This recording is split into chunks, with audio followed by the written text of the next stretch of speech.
Well, heidi ho there, neighborinos. It's Bill Little here with the Stratosphere Lounge, episode 125. Just saw in the comment section that this is four in a row, I think, on a Wednesday. And I think that poor person almost fainted. Yeah, actually, there's been a reason for that, which I will tell you about momentarily. Good to be back. Good to see everybody. And kind of a slow New Year's close. Kind of a slow new. I'll get this eventually. Kind of a slow news year, hasn't it been? I've never seen anything like it. And I get the feeling it's going to get a lot more rambunctious before it gets better. But that's a show for another time. We're going to be talking about the whole race relations, Black Lives Matter thing, because, so far as of this taping, we have, two major multiple assassination attempts on policemen in Dallas, and oh my gosh, where's the other one? Just flew out of my head. Baton Rouge, and this whole thing is all tied together with everything. It's tied together with Democratic politics. It's tied together, I guess, with Republican politics, for that matter. It goes back a long way, and we're going to get to the bottom of this somehow. Not a whole lot to report otherwise. Just, haven't flown at all in a long time, and been here at the edit bay cranking out these right angles and everything else. So I am spinning that hamster wheel just as much as I possibly can. But we continue to gain members, and we're about a fifth of the way to our goal that we announced on the last email we sent out. And by the way, if you're not a member of our email list, if you want to go join it on the billwhittle.com, you can join the newsletter on the Facebook page directly up above, or you can, do it on the web, or you don't have to get a newsletter. It's quite okay. But we do try to keep people kind of up to date on that. I'm kind of tempted to sort of saddle into these things. The reason we've done four in a row is because I'm going to have to miss the next 2 weeks, I'm afraid. I'm going to be traveling. I'll be in New York on next Wednesday, and Las Vegas on the following Wednesday, but I will be back after that. So I wanted to at least give as many as I could, because I hate having to cancel, and especially hate having to cancel a bunch of them. Mouth's not working quite right today, and neither is the hand. I've been signing a lot of the DVDs for our new members, and I think maybe my cognitive abilities have been eroded. And as Dave Big Booty and others have pointed out, today is the 47th anniversary of the landing on the moon. One small step for a man, one giant leap for mankind. Confetti in my hair. I always have a parade before the show. It's usually just me, but it's better than nothing, I guess. 47 years ago today, I was in the Plaza Hotel at the top floor at the penthouse. My dad was a hotel manager, as many of you know, and he was friends with the manager of the Plaza. So we were up at the Plaza penthouse with the windows open, listening and watching TV, and down directly below the Plaza Hotel is Central Park, and they had the big projection screens up there, and I couldn't tell what was going on the screen. My dad had to point out, see, here's his head, here's his foot and stuff, but I saw it with my own eyes, and after he stepped down, they had the big projection screens outside, and there was a momentary pause of absolute silence, and just burst into cheers. I thought it was a great day. I'm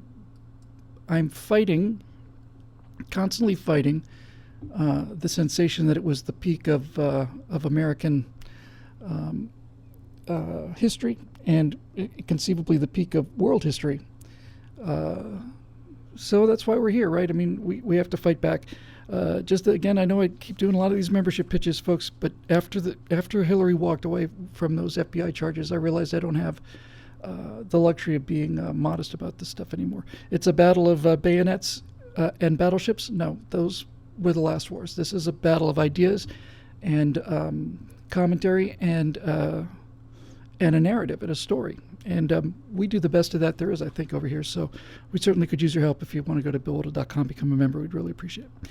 As I said, I don't think a whole lot to really talk about. We just kind of dive into this thing. I took the comments from Facebook, as I always do, and I took them mostly in order of their ranking. So let's just get going with episode 125. That's hard to believe. Seems like episode 100 was just a couple of weeks ago, like 2-3 months ago. So Anyway, here we go. Justin R. White asks, why do we now call it human trafficking instead of slavery? Could it be related to certain political groups wanting to portray slavery of blacks in America as unique in human history and thus preserve the benefits that perception yields? That's a really good point, Justin. I think that's probably a part of it. I think the reason that we talk about human trafficking is the same reason we talk about child abuse and or domestic abuse and child molestation, because human trafficking sounds a lot more civilized than slavery, and spousal abuse sounds better than wife beater, and molesting a child sounds better than raping a child or fondling a child. So on some level, it's part of the overall cultural constant cultural move to take away the meanings from words, to take away the power of words. And you can make a good case, I hadn't thought about this before, that this is one of the things that is in fact causing this entire society, the Western world, to be such a bunch of just mewing wimps, because all of the actual emotion is taken out of the language. That's certainly how they want to go. George Carlin did an absolutely brilliant section on this, and he talked about when World War I was going on and people were under heavy fire. Certain people, large number of people, it literally destroyed their nervous system. They think now that the actual concussive force actually destroyed their nervous system, but in any event, people were simply walking around, or they had blind, they couldn't see when there was nothing wrong with their eyes, or they had this terrible shaking or tic or whatever. Just crawled up in the corner. They're back in England in a hospital, and they're crawled up in the corner. And back in World War I, they called it shell shock. And as George Carlin points out, he says that's called it shell shock because that's what it was. It's a perfect name, shell shock. Powerful, explanatory, 2 letters, right? He says by the time we get to World War II, we don't call it shell shock anymore. Now we call it combat fatigue. And combat fatigue is 4 syllables, and it's less instructive than shell shock is. It doesn't tell us so much about the situation, sounds a little cleaner and a little more manageable. And he says, and then finally when we get to today or Vietnam, we call it post-traumatic stress disorder, which is so homogenized a term, such a clinical term, that's the word I'm looking for, such a clinical term that it doesn't convey any of the power of it. If you had said that these guys coming back from Iraq and Afghanistan and elsewhere, if you said they were suffering from shell shock, we'd treat them a whole lot more severely. I mean, when I say severely, I mean we treat them a whole lot more effectively than if we just say, oh, it's PTSD. We don't even say post-traumatic stress disorder anymore. Now it's just 4 letters that don't mean anything unless you know what it means. So we've gone from shell shock to PTSD, and it's just completely sanitized the whole thing, and written all of the things. And I hate to steal his line, but since I stole his whole routine here, Carlin closes that little segment. He says, this kind of thing just makes me want to vomit. Sorry, have an involuntary personal protein spill. And there you go. He sure could be right a couple times, that guy. He got pretty angry and bitter in his old age, but he was a brilliant observer. So that's a big part of it, Justin. But the other part of it is, you're right. Human trafficking is a modern problem. Slavery is the greatest evil of all time, and you don't want people mixing that up. I'd be actually very curious to just see what the genuine man on the street's reaction is. And I don't mean editing something together. There's this guy, I've forgotten his name, who goes out and interviews people about, what do you think about Hillary Clinton's plan to overturn the First Amendment, and people are always in favor of it because they don't know anything. They're the dumbest people in the world. He shoots it, I'm pretty sure, over at, looks like he shoots it on Santa Monica Beach or Venice Beach, right down there. You can find some pretty scary, stupid people there. But I would like to know what the average person on the street thinks about slavery. I would like them to explain the thing to me, because I think there'd be several misconceptions. Now, look, I'm just going to start here. And I'm going to have to say this, because if I don't say this, somebody's going to swoop in and take this whole thing take certain phrases that I'm going to utter out of context. And at least this way I have a marker down. slavery is evil, and slavery is the great evil in American history. It's the great stain on the honor and the fabric of the United States of America.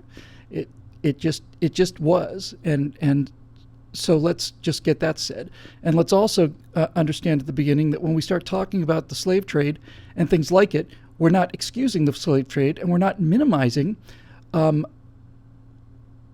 effect that it had, and we're not trying to delegitimize it or make it any less evil than it was. But it bears talking about in practical terms. So if you're one of those people that are determined to hear me say that slavery wasn't bad, I'm not saying that, and slavery wasn't our fault. I'm not saying that either. But with all of that said, I don't think that these people who are part of Black Lives Matter are aware, and if they are aware, they're certainly not mentioning the fact that virtually all of the slaves that came from Africa, first of all, were caught by other blacks. White slave traders didn't go into the jungle with nets. They basically just sailed into one of these slave ports on the west coast of Africa, and they simply collected the slaves that other blacks had rounded up in Africa. So slavery was a white and black enterprise, and you couldn't have had it if it was just a white enterprise. You couldn't have had it if it was just white guys in the jungle thrashing around trying to catch slaves. Depended on the cooperation of black Africans to sell other black Africans to this foreign white race. That's number one. Number two, my understanding of these numbers are pretty close, that over the course of the 300 or 400 years of slavery from Africa by Europeans, that something like 11 million slaves were taken out of Africa over that length of time in total. And of that total, what percentage do you think went to southern plantations in the United States? I'll bet you anything, if you ask the common person on the street what percentage of slaves taken out of Africa came to the American South, large numbers of people would say 100%, and others would say 90%. But if I've got my data right, and it's been a while, my understanding was that 11 million African slaves were taken out of Africa, and 800,000 came to the United States. So that's what? It's 11%, maybe, something like that. 7-8%. It's most all of the slaves, 9 out of 10, went to the Caribbean, and we don't hear the stories about slavery in Honduras or in the Dominican Republic. You occasionally hear about the slave rebellion that liberated Haiti, but you don't hear that these plantations were taking 9 out of the 10 slaves out. It's all an American problem. It's America's fault with slavery. Well, those slaves that were going to the colonies in the Caribbean may not have been going to Great Britain and downtown London, but they certainly were going to places where the British were buying materials, and so was the rest of the world. The British, especially now, like to lord it over us how Americans are so incredibly uncivilized because they had slaves for as long as we did. Well, first of all, we didn't start out as Americans. We started out, most of us, as Englishmen. So the slavery came in with the Englishmen. That's number one. Number two, Britain's abolished slavery, I want to say 1846. And the U.S. abolished it in 1863 with the Emancipation Proclamation, 65 or 66 with the 13th Amendment. So, yes, we're definitely 20 years behind the British on that, 20 years. However, the British Empire, the modern Britain, is traced back to the Norman invasion of 1066. So it took them 800 years to get rid of slaves, and it took us, about 80, something like that? So that's a little more perspective on the whole thing. And by the way, there's a large number of Brits during the Civil War, were 100% on the side of the Union and 100% in favor of emancipation. The idea of the British going in on the side of the South, once Lincoln made it clear that he was going to make this a war about slavery. Once that happened, there was no way that the British were going to come in on the side of the South militarily. However, another one of these great unspoken truths is this. You have slaves on a plantation for a reason. And the reason you have slaves on a plantation is in order to collect a product. Because if you're not selling something that the slave produces, then the slave's nothing but net loss economically.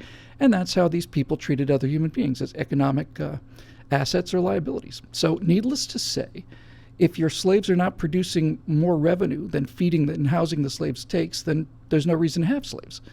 So the fact of the matter is there was tremendous revenue, and the revenue came from cotton. And the revenue from cotton came almost exclusively from Britain. So my ancestors were complicit in the slave trade to the degree that they were cotton carders and stuff working in textile mills in Lancashire. I know I have 3 or 4 generations of people living in essentially, one-room houses with no heating, working at a textile mill for 12 hours a day, 6 days a week. But the point is, while everyone else can huff and puff about how morally superior they were, everybody was buying the cotton. They were either buying the cotton directly, as in the case of Great Britain, or they were buying the fabrics made from the cotton, which the British produced. So if there was no market for the cotton, then there wouldn't be any slave trade in America. So I think that kind of needs to be brought out. But I go to all this trouble, Justin, just to make one point. And that point is none of this matters. None of it. It just doesn't matter. It doesn't matter, because what matters is we don't have this issue of slavery. Slavery is not being brought up by Black Lives Matter when they assassinate people. Slavery is not brought up as a way of teaching us history. It's brought up as a justification. You hear this quite often. You see it all the street. And not forget these assaults on the policemen, these murderous assaults on policemen. A lot of times just common robberies or muggeries or the knockout game, all of that. They'll just say, that's for slavery. That's for 400 years of slavery. And off they go. This is the entire point. It doesn't matter how balanced or nuanced the slave trade was. It doesn't matter today. By the way, I should add one more thing, because this is an important point. My friend Jeremy Boyd pointed this out. Right now in America, and really since the Civil War in America, certainly, freedom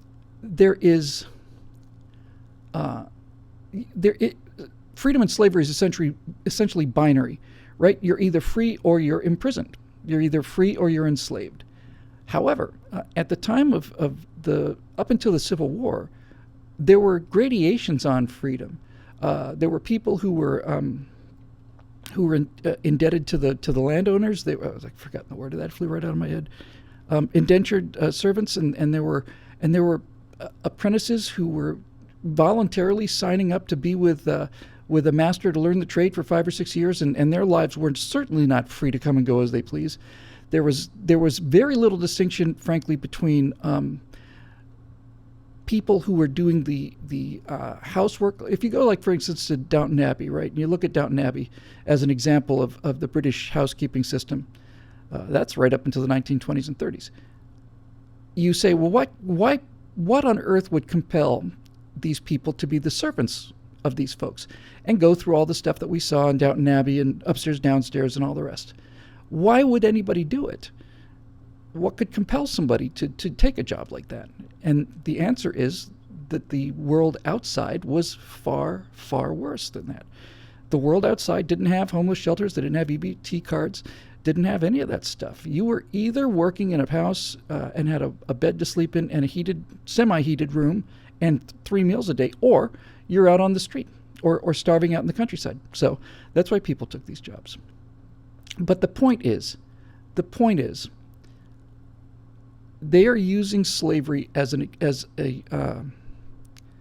fig leaf, as moral cover to simply go out and commit whatever crimes they want to. Murder, burglary, rape. Why'd you do it? This is for slavery. Okay. Needless to say, this is the only country that's ever fought a war against slavery, against itself. This is the only country in the world that has ex-slaves living amongst their former masters in relative peace when you get right down to the numbers of people involved. And so what's really happening here is that it's simple, just street thugs. And the Black Lives Matter movement is designed specifically to legitimize the threat of violence. I think that's actually pretty succinct. Black Lives Matter is created in order to legitimize the threat and the actual implementation of violence. Black Lives Matter is essentially the SA. Everybody knows about the SS, which was the special Schutzstaffel Adolf Hitler and the Nazis, which started out as his personal bodyguard and became the people that administered the death camp. And these were the true believers, the SS. Hardly anybody talks about the SA. Prior to coming to power, I mean, Adolf Hitler started agitating in 1920, and he didn't become chancellor until 1933. So that's 13 years. And then they had a big purge in 34. But for that time, for the 14 years or so, the SA is what kept the Nazis in the game. And the reason they kept the Nazis in the game is because the brown shirts, the stormtroopers, would go to these meetings, and if somebody was hassling the speaker or Hitler, they'd simply knock them out and take them outside. And if there were communists speaking, they would go in there and break up those meetings, and they would bat people over the head, and they'd throw beer steins around, and sometimes they'd shoot people. And the SA was the private army of the National Socialists, and they were the muscle. Because Adolf Hitler and Joseph Goebbels are not going to go out there and beat up communists. But somebody has to do it, right? Somebody has to beat up the communists. Somebody has to intimidate the guy that's running the printing press that's printing negative things about the National Socialists. So you've got a bunch of naturally violent people who look at this as saying, hey, I like fighting and I like to break things. Now I get to fight and break things in uniform, and not only do I not get punished for it, I actually get rewarded. I get rewarded. They didn't get rewarded by much money. They hardly ever got paid at all. But they got rewarded. They got to wear uniforms. They get some prestige. And Hitler talked about them and thanked them. And they felt like they were real men. So this is essentially the same thing as what Black Lives Matter is. And notice I'm not comparing them to the SS, because the SS murdered millions of people. And certainly Black Lives Matter has not done that. I'm not going to elevate Black Lives Matter, nor am I going to degrade the SS down to the level of Black Lives Matter. But we're not talking about the SS, we're talking about the SA. They're street muscle. And their purpose is to do things physically to intimidate other people that intellectuals would never do. They just never have the courage to do it. So again, Joseph Goebbels is what, 5 foot maybe? I think he's 5 foot. A bad leg, a crippled leg, tiny little man. And he and a bunch of others are cranking out all this propaganda against communists, primarily communists, before they got to power. They became the Jews afterwards. And he's not going to go into a beer hall and break up a communist meeting, but he can find a lot of people who will. And he's also not going to be able to stand in a beer hall and give his speech without protection. If it was just this little 5 foot man, then he'd start speaking, and in the times in Germany, in the interwar years in Germany, in a beer cellar, he'd simply be either beaten up, thrown out, or clubbed with beer mugs. So you needed some muscle for that. And this is essentially what they do. Now, we don't live in the same kind of physically coercive times that we did in the early part, or the first half of the 20th century. So not only is Black Lives Matter street muscle, they're moral street muscle. Definitely they go out there, and definitely they do things like block rallies and block freeways and make a lot of noise and protest and do all that other stuff. And that's important for their side. It has an impact. But what they really do is they give the Democrats the issue and the moral cover to make slavery an issue, to make race relations an issue, because if the Democrats do not get 80 to 90% of the black vote, they do not win the presidency, or under any circumstances. They have to get those kind of numbers, have to. And so in order to get those kind of numbers, this is why I think this whole thing is an indictable crime. In order to get those kind of numbers from black Americans, they have to constantly give them something to get up and vote for or against.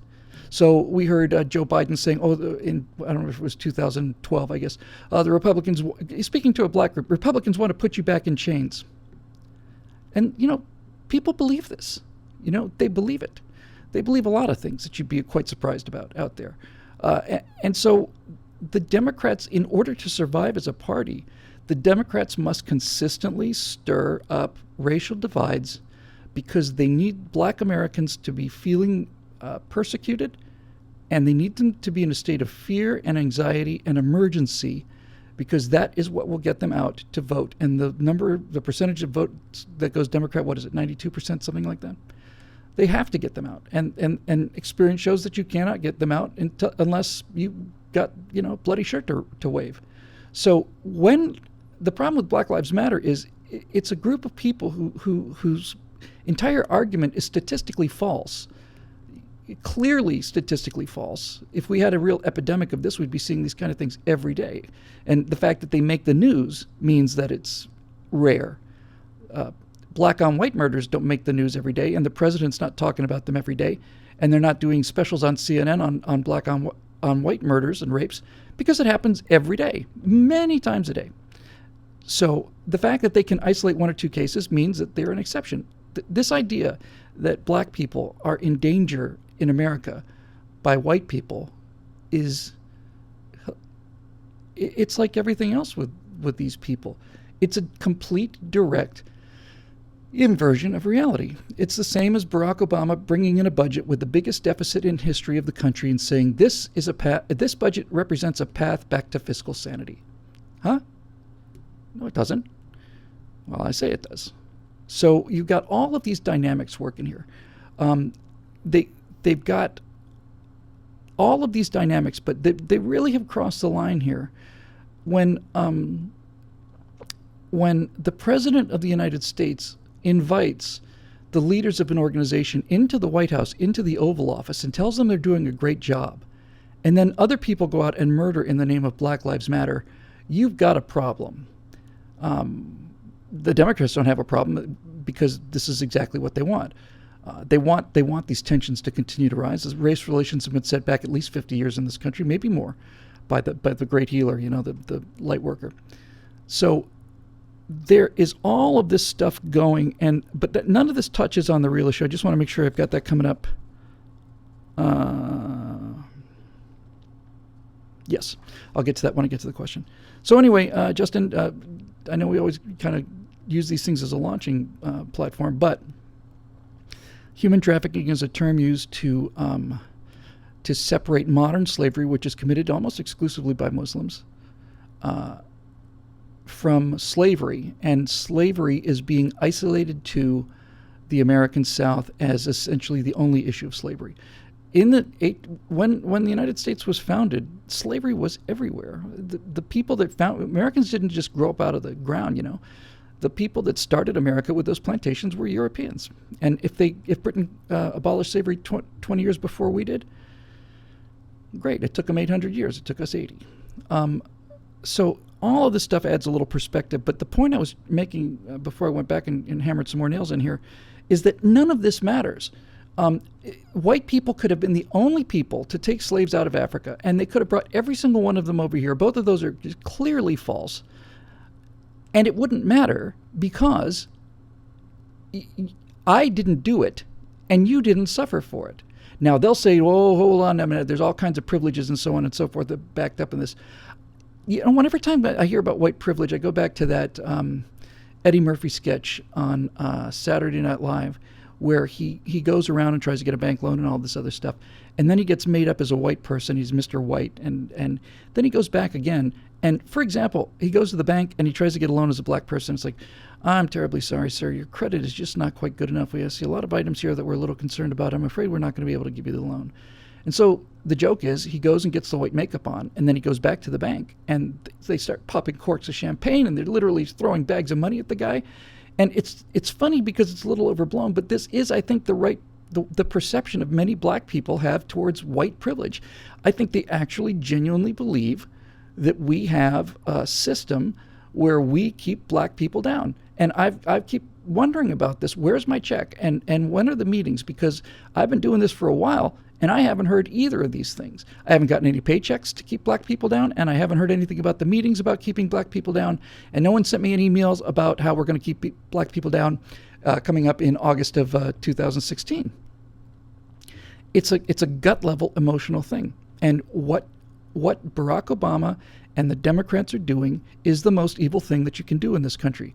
They're opening the deepest wound we have, specifically opening that wound that was just about healed, and poking around in there with dirty sticks to get it infected again. That's what they have to do in order to win. And so you're just in a god-awful situation. But if the President of the United States says we have to stop these assassinations of black people on the part of our police departments, and you're a black American, who are you going to believe? Are you going to go and research the statistics and what the statistics actually are? The President of the United States and the Attorney General said this is happening. It's not happening. There is something happening racially, and that is that white people are being murdered and raped and assaulted. I forget what the numbers are, but generally on average, I'll bet it's 20 to 1, 25 to 1. There is, in fact, a problem walking down a street in America between black and white people, and it's the inverse of what Black Lives Matter says it is. And I keep saying it doesn't matter, it doesn't matter, it doesn't matter, because I didn't do it, and you didn't suffer for it. This is the slavery reparations argument pretty much in 20 seconds, right? We want reparations for slavery. Well, you were never a slave. Yeah, but my ancestors were. Yeah, but your dad wasn't, and his dad wasn't, and your great-great-grandfather wasn't, and your great-great-great-grandfather wasn't, and your great-great-great-great-great-grandfather wasn't, and your great-great-great-great-great-grandfather was a child when it was eliminated. So you get reparations for this. And my response would be, well, it seems like quite a long time ago for you to continue to carry this this drudge. Now, I'd be completely in favor of reparations for actual slaves. I'd be 100% in favor of it. But these aren't slaves. These are 7 generations away from slaves. So they'll say, well, it doesn't matter. The slavery has still happened, and we're entitled to the money, pony over the cash. My response then is kind of I like it a lot. When you run into people who say that, they say, look, even though it happened 150 years ago, it doesn't matter how far long ago it happened. It's still an injustice done by your people to our people, so pay up. My response to that would be, okay, if that's how we want to play it, let's play it that way. So we owe you for 400 years of slavery, but North Africans in the form of the Egyptians kept the Israelis kept the Jewish people slaves for 1,000 years. Before we start writing you checks, every single black American needs to get the checkbook out and start writing checks to Jewish Americans to cover the slavery that black Africans held Jews in for hundreds, if not thousands of years. So everybody get out your checkbook out there, black America, and write reparations checks to the Israelis, or to the modern day Jews, I guess, American Jews, and also overseas Jews, to every Jew in the world, basically. Start writing checks to make up for the fact that your people held them in bondage 2,000 years ago. More. Then they'll say, well, that's ridiculous. Yes, it is. It absolutely is. It is ridiculous. And once you've got them there, that you've won the argument, because there's no set point on that time scale. 150 years ago, 300 years ago, 1,000 years ago, 2,000, 5,000 years ago. No, it either happened to you or it's history. And it didn't happen to you. Now, I've said this before because it's pithy, and I think it's also fundamentally true. There is, in fact, when we're dealing with these race relations, there is, in fact, white privilege. And the best way to think of it is it's not so much white privilege as it's a lack of psychological training. See, this is the thing. These shackles, these emotional and philosophical shackles that some of these black Americans want money for, are self-inflicted. When I say that I benefit from white privilege, my white privilege is I don't get to blame anybody for my failures. That's it. That's the sum of it. My dad died. I got nothing. There's no inheritance from him at all. Zero. I didn't get a big start, and I'm not in any business that was built on the back of black people. Internet wasn't built on the back of American slaves. In fact, nothing was. That whole economy is gone, was destroyed in the war. So I'm not guilty. I didn't do anything to anybody. But my privilege is that I wasn't raised as a victim, and I wasn't raised to look for signs of organization where I failed. I failed. I made a mistake, or I stole something that I shouldn't have, or I started a business that didn't succeed, or I didn't get into the college I want. That's your failure, and you made that failure. It's yours. Now, if you want to say that was caused by white people, that's a convenient way to feel. Most people would rather feel angry and defensive than feel guilty and humiliated. And this is a way for them to transfer their sense of failure onto others. I'm trying to remember what it was. If you look at Neil deGrasse Tyson. It was our friend, I can't remember his name now because it's been banned from Twitter. Milo Yiannopoulos wrote a couple pieces about him and one about Bill Nye. And he basically shows the evidence that Neil deGrasse Tyson was essentially an affirmative action scientist. That they needed a face of science that was a black man. And if you look at his actual record and what he actually did, and his academic achievements, and his writing, and especially how he makes comments like just a couple weeks ago, he said, if you're in an airplane and the engine dies, you're in a glider. But if you're in a helicopter and the engine dies, you're an anvil. No, that's not true, Neil. Now, I don't expect you to know everything about aerodynamics, but you sure do talk like you know everything about everything. So what you end up with is you end up with this kind of dual sort of set of standards, and it reinforces the sense of inferiority. To the degree that there is prejudice against black people in this country, it's inflicted by Democrats and progressives. And the message they give to black America is, you're too violent and too stupid to succeed on your own, because if you aren't too stupid and too violent to succeed on your own, then you will go succeed on your own, and then you'll vote Republican, and we can't have that. So they basically say, we're going to give you special programs. We're going to give you special programs that allow you to get into college with a lower test score than white kids or Asian kids or Hispanic kids or anybody else. We're going to give you a special bar, and your bar is much lower than other people's bars. Everybody else has to jump over this high bar, but we're going to cut that distance down, and you just have to hop over the one we're going to make for you. See how much we love you? See how wonderful we are, this Democratic Party that was the party of slavery? Don't you understand how significant and subtle, but nevertheless how overwhelming a message that is to all black Americans? That we have special standards for you, lower standards for you in terms of getting into college? Am I the only person in the world who finds that deeply offensive on the part of, and ashamed of my country? Forget about me. If somebody said, well, Bill, we've got a program here for conservative pundits, and we've got a special program that lets you into flying school for less money and so on. I'd be like, I don't need it and I don't want it. I don't need it or want it. I'm going to make it on my own or not. So that is that's basically it in a nutshell. It's once you understand that the Democratic Party requires a black vote plantation, once you get that understood, then everything else makes sense. All of it makes sense.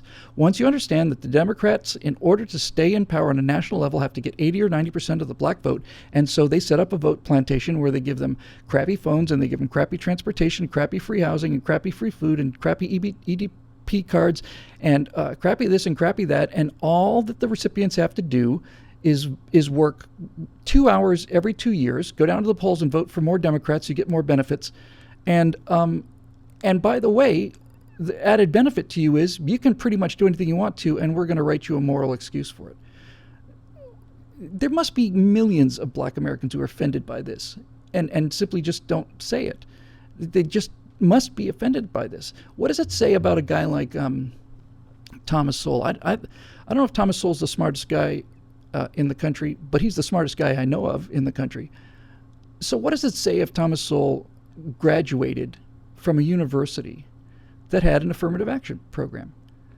What would Thomas Sowell say? Hey, you're at a cocktail party. Where'd you go to? University of Mississippi. Oh, really? Yeah. So let's say he graduated first in his class, because I'm pretty damn sure he must have. He doesn't get that. He walks into the shadow of affirmative action. He could have succeeded on his own and did, but he goes to a place where there was affirmative action. So it's an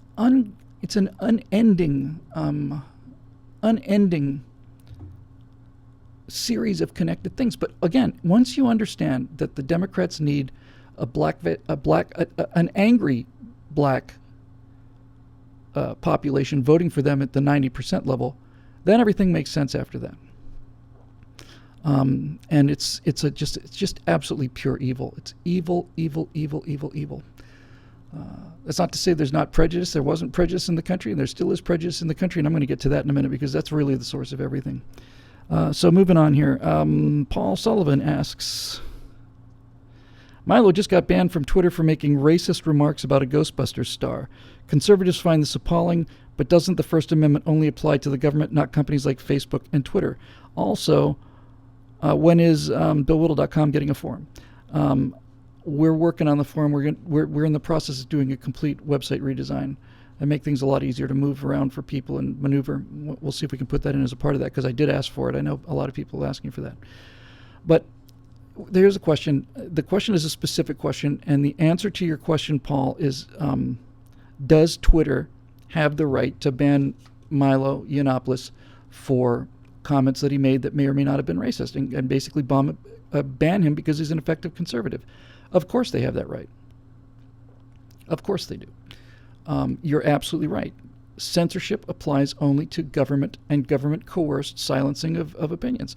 Facebook is private property and Twitter is private property. And if I don't want somebody on my private property, then they have to get off my private property. Now, that doesn't say that it's immoral, or rather that it is moral. It just simply says if we believe in these precepts and these laws that we talk about, then that's clear.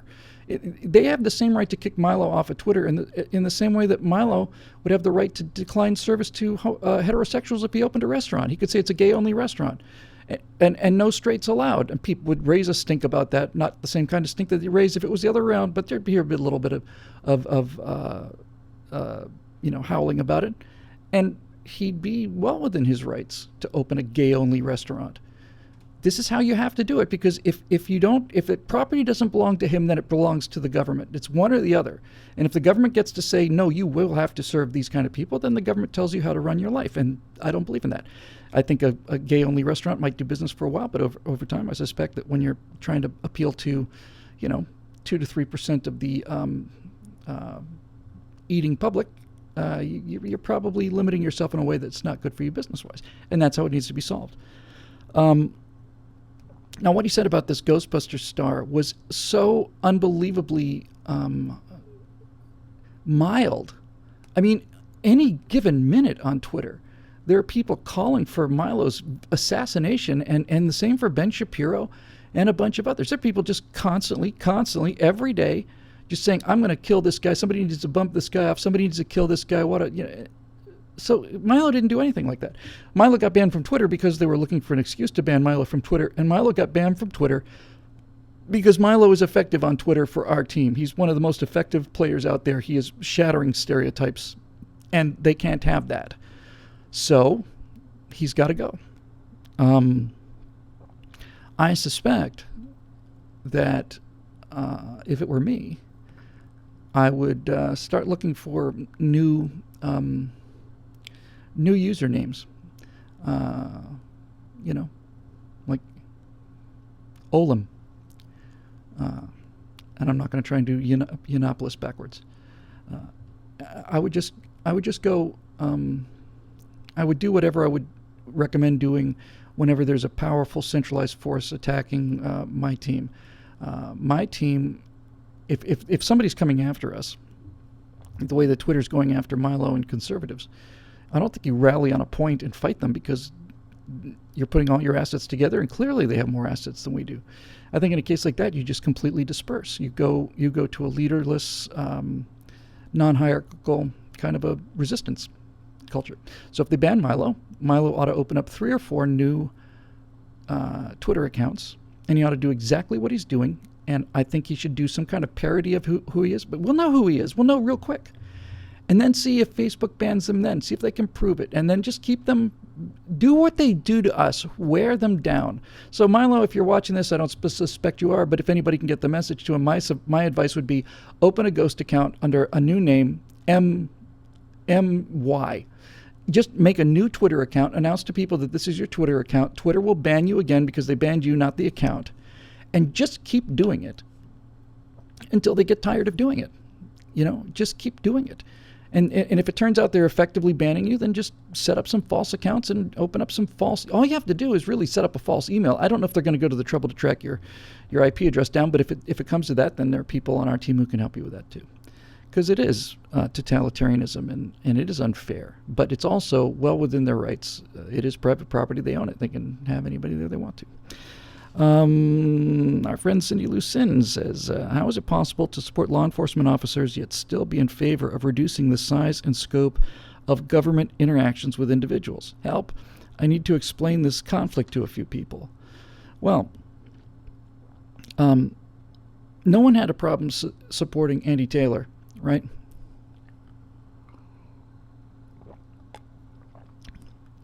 You might have gotten some complaints about Barney Fife throwing his weight around, but that's not really going to hurt anybody. But is there anybody who really thinks that there's a problem with Andy Taylor, sheriff of Mayberry, played by Andy Griffith? I don't think so. So let's just start from this principle. It's not the number, it's the nature of the police force. And the simple answer, the quick answer, Cindy Lou, is just simply say this. If it turns out we need more police protection, then okay. But they have to come in at the lowest possible level. That's really the answer to solving the police state issue, is bring them in at the lowest possible level, closest to the people, and make sure that their power and their financing is independent of the next higher police authority. So in other words, if Mayberry needs a second sheriff, hire a second sheriff. But for God's sakes, don't take an FBI guy or federal marshal and don't invite the feds in there. Just hire another sheriff. And then maybe you're subordinate to the governor of the state, and then he's subordinate to the president in case of dire national emergency. But basically, keep it low. Keep it low and keep it dispersed. And that's what the Constitution's designed to do. That's the whole theory of the Constitution. Everybody talks about the separation of powers between legislative, executive, and judicial, but the real separation of powers is between federal, state, and local. That's where the power separation is. By the way, Victoria just said, we're all Milo. And you know what? That is a damn brilliant idea. Victoria, you know why? Seriously, what we should do is this. We should just get a bunch of people together and have this group of 5 or 6, 7 people tweet for him. He writes it and sends it to us, and we tweet it. And we say, this is from a friend. FAF, from a friend. FAF. And then what are they going to do? They're going to ban all of us too? How do they know? How would they prove it? What if I started writing a couple of tweets that sounded like Milo, but wasn't Milo?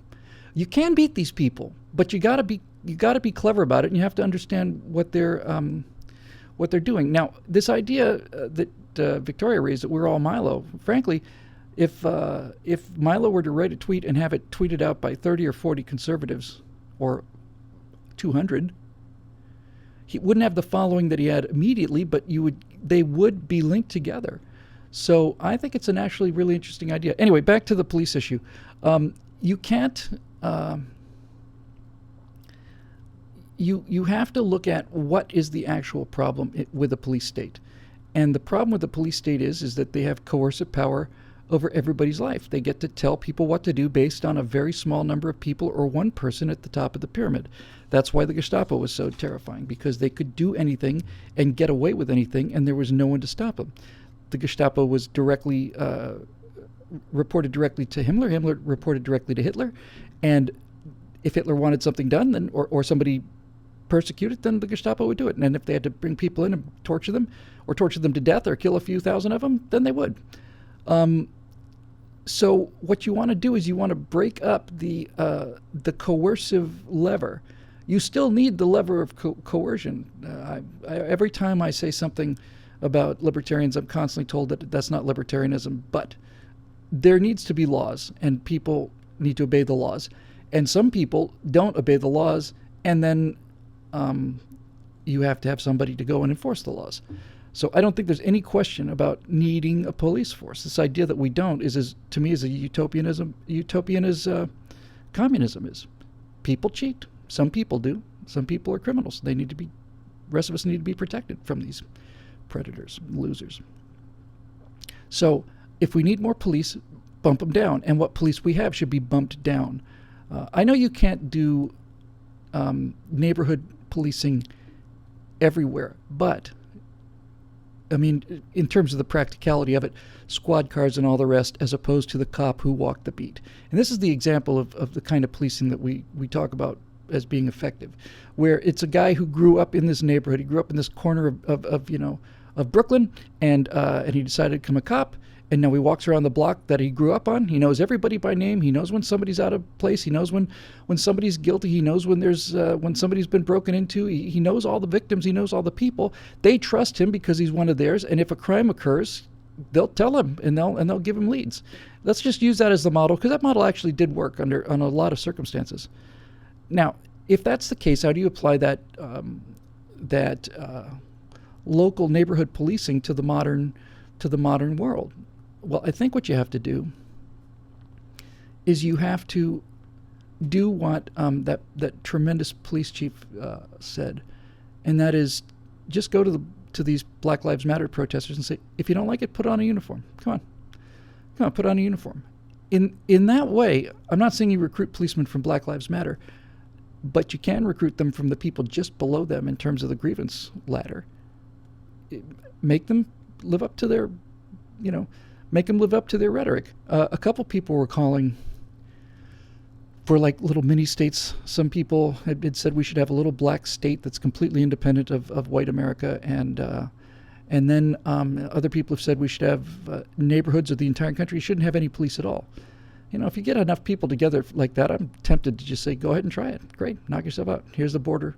Here's the border of your little sovereign territory, and no policeman will go in there, and no firemen either. It's all yours. So good luck. Sometimes this is one of the reasons why we get into such trouble, is because the effects and the causes are so separated. If somebody actually had a chance to try this idea of a neighborhood without police, we'd get to find out very quickly whether or not this idea worked. But that's never going to happen. So,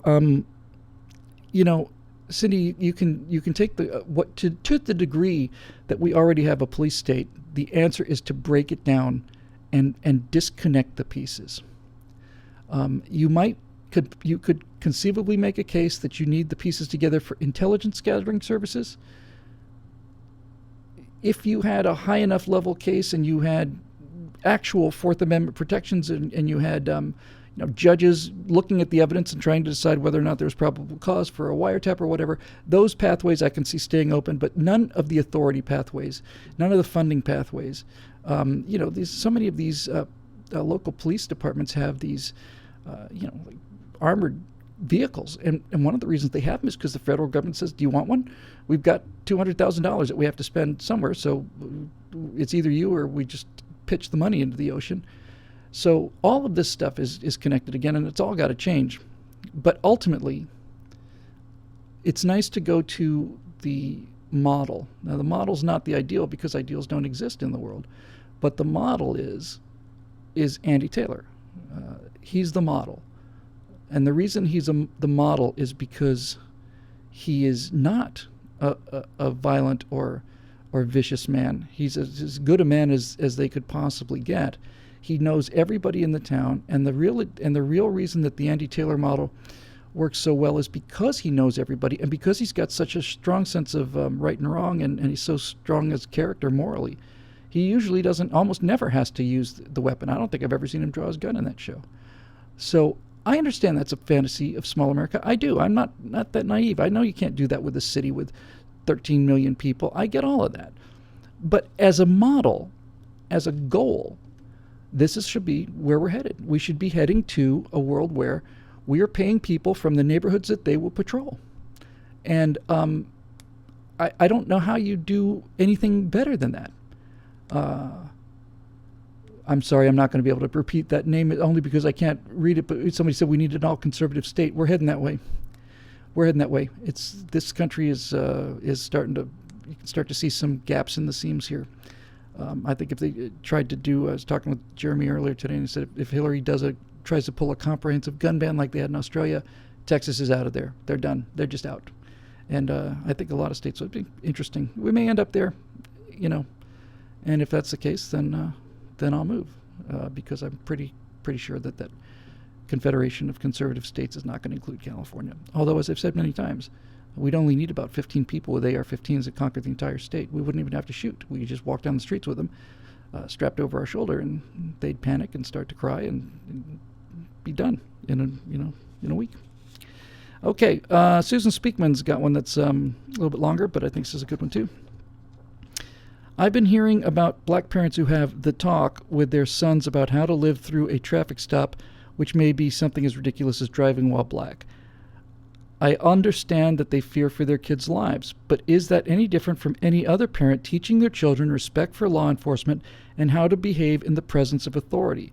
And since parents and kids that aren't generally the problem, since parents and kids like that aren't generally the problem, how do we handle the problem ones, the mostly fatherless youths of all ages and races, who are mainly the ones getting killed in situations like these? Okay, so it's a complex question, but basically, it basically comes down to there's a lot it comes down to. So let's break it down. The idea of driving while black means that you are pulled over for things under suspicion of larger crimes, and so you are pulled over because you're black, especially if you're black driving a luxury car. The assumption is maybe you obtained this illegally, and so you'd be pulled over in a case where a white driver wouldn't be pulled over, specifically because you have suspicions about them because that's black. That's a nutshell of driving while black. It's a prejudice against black drivers by the police, who pull them over way disproportionately for their numbers. And there's no question that this is true. There's no question, I think, about it. Certainly, there is a phenomenon in the country called driving while black that means that the police the police disproportionately pull over black drivers, disproportionately confront people on the streets or so on. There's no question that this is the case. And if we pretend that it's not the case, then we don't deserve to win the argument because we're just wrong and we're ignoring a legitimate grievance. But here's the point. This is the point. This is the point and the only point.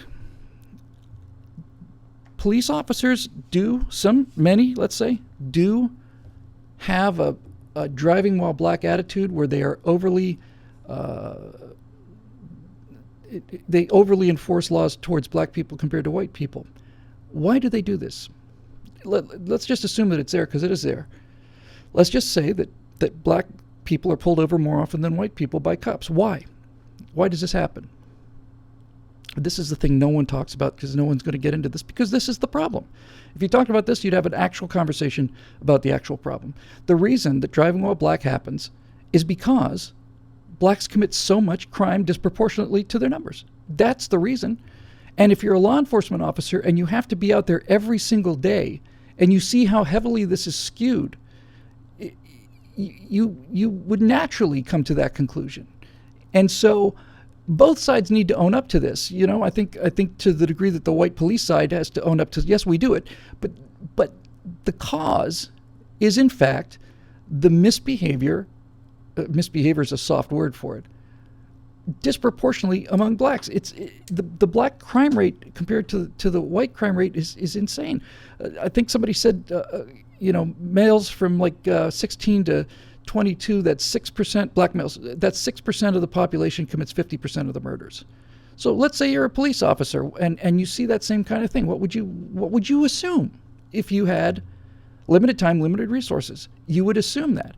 People talk about how blacks are shadowed in department stores by security guards and how offensive that is. And I can certainly understand how offensive that is because that happens too. But it happens because black shoppers disproportionately do more shoplifting than white ones do. So it's a chicken and the egg kind of thing here, but really, who's causing these behaviors? What's the actual motive?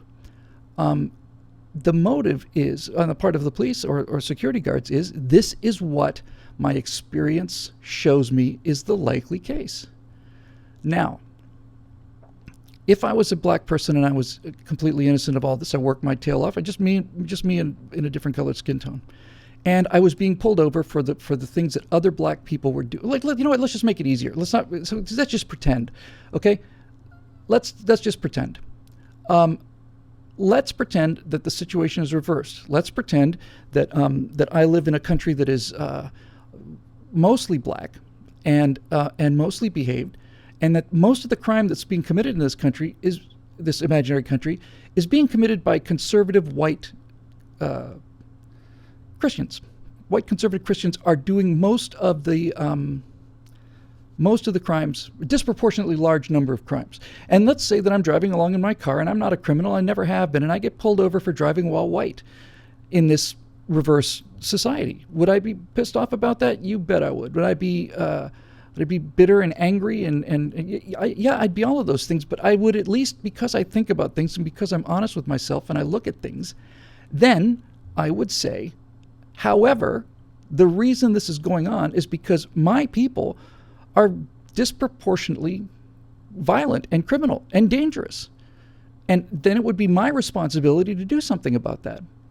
You know, it would be my responsibility to do something about that, or to stop crying about it. If it turned out that the guys named Whittle made up 1/8 of 1% of the population, but were committing 40% of the murders, I'd either change my name or I would have a very serious conversation with the rest of the Whittle clan and figure out what the hell's going on. And so it's not just that. When you see, this is why these things are all tied together in a circle. So driving while black is real. It makes black people bitter and resentful towards the cops. So then what do? Then they start playing music that's bitter and resentful towards the cops. And then they get into attitudes and clothing that's bitter and resentful towards the cops. And then the cops get more keyed up. And all of this stuff is all tied together. But the thing that is the basis of it is the fact that that black Americans commit significantly more crimes than their numbers would indicate. If you got rid of that, you would have no reason for prejudice. You look at millennials. There's a lot about millennials I don't like, obviously, but they are absolutely colorblind. I mean, you watch them; they've grown up together. You watch millennials walking down the street in a group, and you see people of all different colors, and they get along just fine. And they get along just fine because they're peers, they're friends. Maybe they're all petty criminals and they all get along, but most of them aren't. And they get along because not one of them, it's not like one of them is constantly causing the trouble. Now, again, when we say the greater proportion of crimes, it's 50% of the murders are committed by 6% of the population, with black males. That's a number. It's not like 6% caused, 11%. When 6% of the population, when 1 in 20 kills 10, consistently every year, then you start asking yourself, how unreasonable is it as a police officer out there in the world trying to keep alive and go home at night? How unreasonable is it for me to have more caution and tension and the result of which is violence with a black person? Much higher. So yes, of course it exists, and I'm not flippantly saying, of course it exists, deal with it. I'm not saying that at all. I'm saying that if I was if I was an honest member of a group that was disproportionately committing a large number of crimes, I would either learn to live with it, but knowing me, I would make a major effort to not only make it clear that this isn't all of us by behaving in an exemplary fashion, I would also launch whatever attack I could against the people in my community that are giving me a bad name. Right? So, yeah, I understand. Look, I don't understand. Okay? You know what? Actually, I do understand. I didn't understand until about 2-3 years ago. But I do understand it now. And I'll tell you why. I was going to say, I don't understand what it's like connect to it on an emotional level to be a persecuted minority in America. And from all of my life, I'm, white male majority. I've never had this experience before. But 2 or 3 years ago, I started to get this experience. And the experience was I would be on a dating site or something like that. And I'd go out with people and have wonderful evenings. And then they'd find out what I do. And they would either call me a Nazi, or they would say, I can't introduce you to my friends, or all this other stuff. And the experience of their own eyes for the previous dinner over 3 hours or 4 a wonderful conversation and charming. Oh, you're so generous. Oh, you're so kind. Yeah, I'm all of these things. But then they find out that I'm a conservative, and they're gone, and they're gone with parting shots about my morality, and it makes you think about it. It makes being rejected for something that is not you is a painful thing, because it's based on a misconception. And I can really understand. If people that you want to go out with are going away from you and shunning you, and in fact feel dishonored and disgraced just by the fact that you're with them once they find out what you really do, then it's the injustice of that is annoying. And especially annoying is the fact that you're going to trust your preconceived ideas about what a conservative is over what you just saw with your own lying eyes for 4 hours. No, it's a real thing. And I'm not trying to pretend that this is felt to the same degree as black people do. I don't feel that at all. However, in this business out here, I have for several years now, almost 10 years, been associated by people who've had to keep their head down and look at the floor and not say anything, because if they found out that they were conservatives, they would never work again. That's oppression. That's mental oppression, and that's the same kind of bullying and the same kind of prejudice and fascism and all the rest that makes up the anti-black prejudice that's still in this country. However, it wasn't always this way. We were so close. I think we were just so close. I did the thing on right angle on race relations, and I used the Dean Martin roast and the quote from Foster Brooks and how Sammy Davis Jr. is crying he's laughing so hard. This business about we can't talk about this is exactly why we're in this kind of trouble. But also this idea that we have to talk about it all the time is a big problem too. It's a funny thing. I've used this idea before too. You ever think about people as it's useful to think about people as individual citizens as Rubik's cubes. And what I mean by that is a person who politically you might be just at loggerheads with, just absolutely loggerheads. For me, that'd probably be Touré. I think that guy is just an absolute charlatan and who makes a living by doing evil things. I'm sure he thinks the same about me. But if you look at this as a Rubik's Cube, then we could say, yes, we're absolutely antithetical to each other. We might be sitting at right next to each other in a Florida State game, and he's a Gator fan and I'm a Gator fan. Then all of a sudden that Rubik's Cube twitches around, and then you have a whole different dynamic. So the point I'm trying to make here is if we would stop making such a big fuss out of this, if we would correct these problems, and they're serious problems, have to deal with the crime problem among Black America in order to get rid of the driving while black problem with police. You can't just blame the police. Their experience is their experience. They see what they see because it actually happens. And these things are tied together. Now you could actually, if you had a real president, instead of this imposter, race baiter clown, a real president would make this speech, would have this conversation. He'd say, look, we have problems here. They're getting worse. The problems are this. The police disproportionately look at black people, and many black people who are innocent are offended by this. They have every right to be. The reason the police do this is because the black crime is so predominantly high,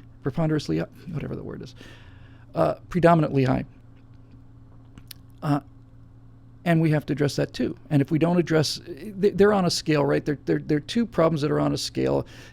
Black crime leads to police prejudice.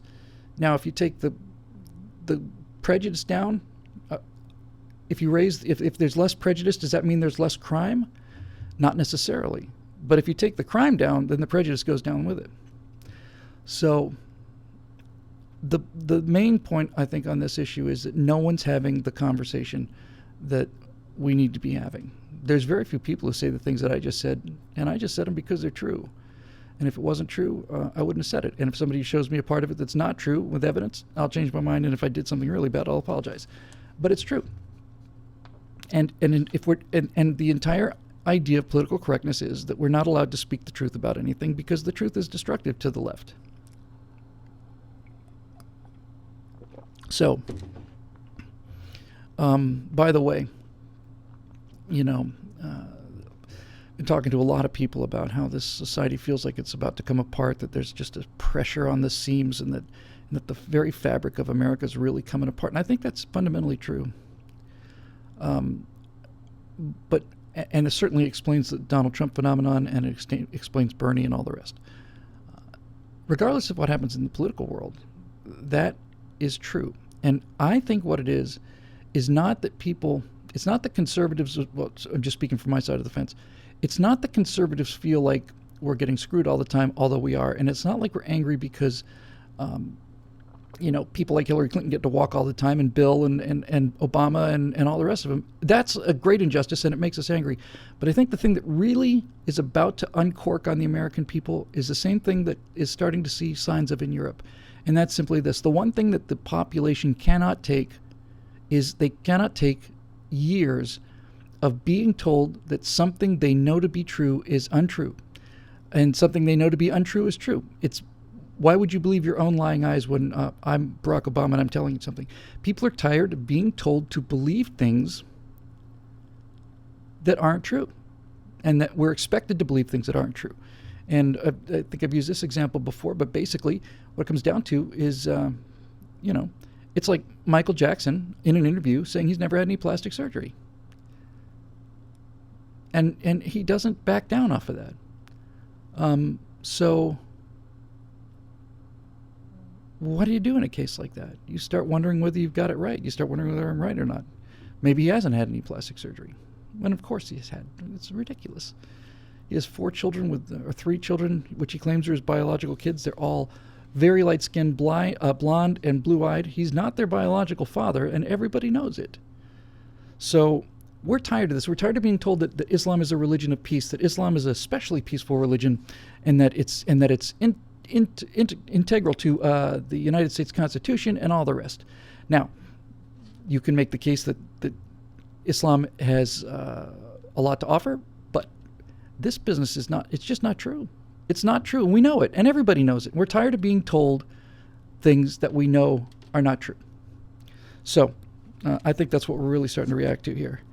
Brent D. Cates says, I am past tired of thugs who resist arrest being cast as victims. Trayvon Martin, Michael Brown, all of it. I think the left has launched this war on police. Am I wrong, Bill? No, and to be honest with you, Brent, I covered most of this earlier tonight. There is a narrative. I'll just recap. Democrats need 90% of the black vote to win, and they need black voters to come out in order to win. So that means you have to constantly have them in a state of fear and anxiety, and the idea that if I don't get out and vote tomorrow, then I'm going to be assassinated by police officers, or I'm going to be put in chains, or whatever Joe Biden says. And so it works. It's effective. But even they must know on some level. I mean, even the most virulent Black Lives Matter, well, I bet this is not true, actually. I bet they don't know. Certainly, most people must know that this is a complete inversion of reality. This idea that a black man is not safe to walk down the streets of white America. That's ridiculous. There are many places where a white man is not safe to walk down the streets of black America, and a white woman either. So that's the reality. That's the reality. And that reality has to be denied. And so if you're going to have to get the black vote motivated, you've got to come up with a story. And the story needs actors, and it needs scenes. And Trayvon Martin is a scene and an actor. A 13-year-old boy just going down to the 7-Eleven to buy Skittles is murdered in cold blood by this white Hispanic who's gun-owning nut who just decided to just pop him off as he's just walking home, just a normal little black kid, with his books in his backpack. He's walking home. He's assassinated by this, Zimmerman. He's got to be a white guy. Turns out he's not. So he's a white Hispanic. So there's a narrative for you. See how bad things are? One case? Well, it turns out that the one case is not even the case. He's not a little kid, the little 13-year-old boy that was on the cover of People magazine. He was 17, 18. He was damn near 6 feet. He's a huge guy. He was on Facebook all the time talking about, just dropping F-bombs and talking about getting the ingredients to make this lean, this kind of a street narcotic. And Zimmerman had all these defensive wounds on his head where he's, being bashed against the sidewalk. It just didn't happen the way that they said it happened. And the same thing with Michael Brown, and the same thing again and again and again. Every time we get more evidence on one of these so-called, police assassinations, the police assassinating black people, every time we get more evidence, every hour that goes by and more evidence comes in, seems to be more exculpatory every single time. In other words, if you listen to the first stories on Trayvon Martin, it sounds, my God, what a horrible injustice. And then you start to learn more and more and more about the situation. Turns out it's not an injustice. And the same thing with Michael Brown, and the same thing with virtually all of these cases. When I saw the shooting of, I don't remember the names, that teenage kid, was unarmed and shot by the police, I thought, and the outrage being ginned up over it, I said, oh God, this is going to be bad. I'm going to watch this thing and it's going to, it's just bad things happen. And I'm watching this and I simply can't believe my eyes. And I can't believe my eyes because I couldn't understand what the fuss is about. You've got a guy who's advancing on police officers with a gun, with his hand behind his back.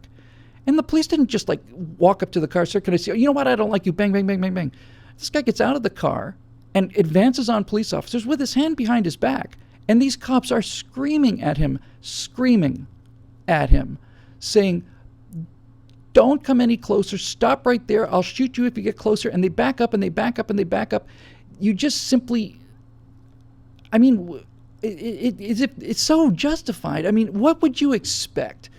And this idea of white privilege, the kid was white. Do you actually think, does Black Lives Matter actually think that if a policeman pulls me over for a traffic ticket and he sees me fumbling around with something, he asks me to step out of the car, and I advance on him and he's got back up there and I just keep coming at them with my hand behind my back, and he says, stop or we'll shoot, and I keep going. He says, stop or we'll shoot, and I keep going. He says, sir, stop now, sir, or I'm going to have to shoot you. And then I start pulling my hand around. And do you think they're not going to shoot me because I'm white? No. It's just ridiculous. It's absolutely ridiculous. There are just two different colors. There are good people and bad people. It's pretty much it. There are good people and bad people. Most people are good because they're just passively good. They don't go out and do good, but they don't hurt anybody and their lives are fine. This is the difference we need to be looking at. This is the division in America we need to be looking at. There are good people and there are bad people. Well, that's just your perspective. No, it's not my perspective. It's not my perspective. It's a universal trait. There are some things we can agree on universally. If one person murders another person, that's a bad person. And it doesn't matter who's doing the murdering and who's being murdered. Somebody kills somebody else in cold blood, that is a bad person. And those people need to be dealt with. Because if we don't deal with them, then they're going to just continue to prey on us, and I don't want to be preyed upon. That's why we have the police out there, the sheepdogs, to protect us. Same for the military. So, it's not black versus white. It should be good people versus bad people. I had a spot check for whether you're a racist or not. And it's really true. I used to watch Cops a lot. I love that show. I loved it especially because I'd love to see people lying through their teeth. You watch them on camera do this thing. I have no idea where that came from.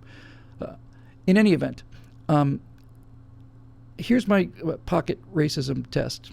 Whether you're a racist who believes, black people are bad, or whether you're a person who believes in this good people, bad people thing.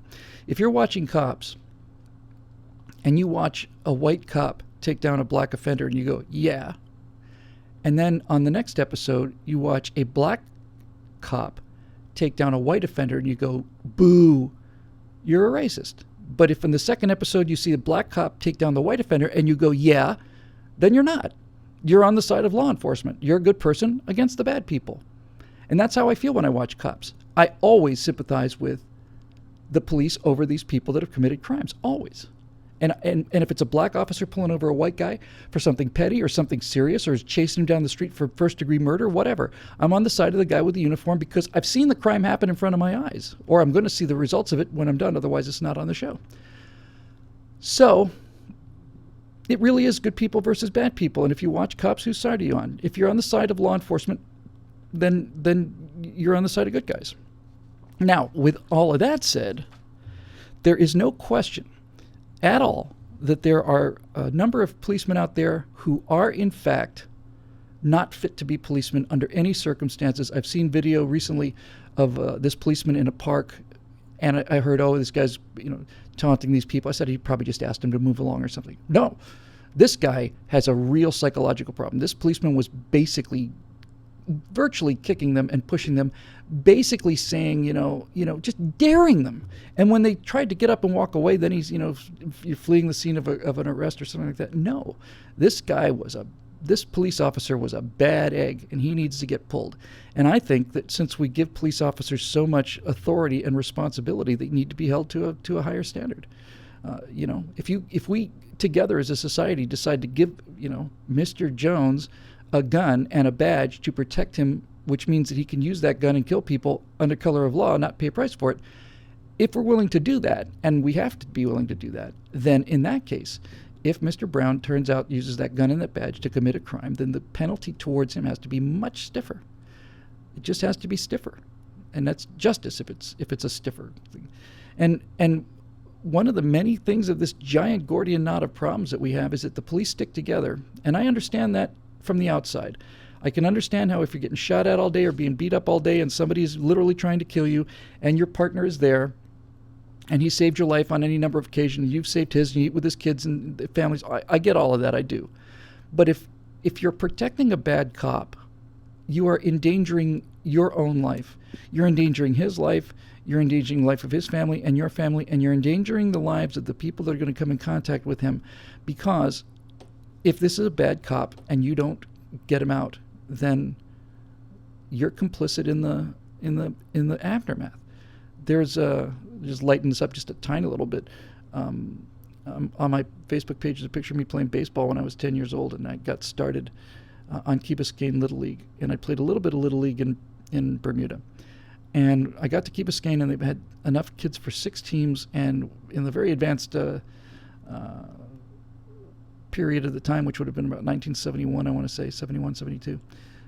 There were 6 teams, and they were colors. We had a dyed T-shirt, and we had a dyed baseball cap. So there was maroon and scarlet red and emerald green, navy blue, royal blue, and maybe one other. I forget what it is. And in any event, so I show up for Little League, and I get assigned to Scarlet. And Scarlet is being coached by 2 brothers named the Palmetto brothers. And these guys would do something like this. We're talking about 10-year-old, 11-year-old kids. They would basically say, all right, we're going to do sliding practice now. Okay. So line up at third base. Yep. Come in and slide to home plate. Yep. And I'm going to swing this baseball bat. And I'm going to swing it 4 feet off the ground. And if you don't get underneath that bat, you're going to get hit in the face. It's like, this guy's a psychotic. He's a psycho. They were sadists. And it turned out many years later, that one of these brothers was listed as one of the deadliest cops in Miami. That 8 out of 10 years, he was written up either first or second for police brutality violations or the number of false arrests or even unjust shootings. He's just a problem. This is the thing that's almost impossible for me to understand, because in that sense, it's very similar to malpractice.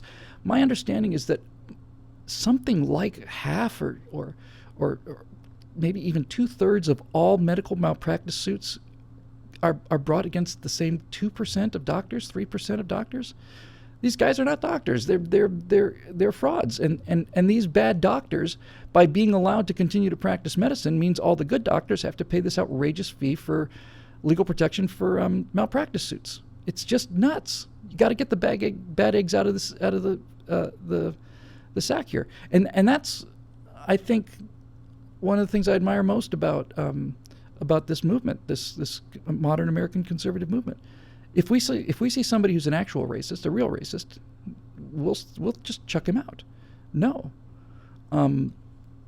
As you probably know, was a member of an organization out here for conservatives in Hollywood.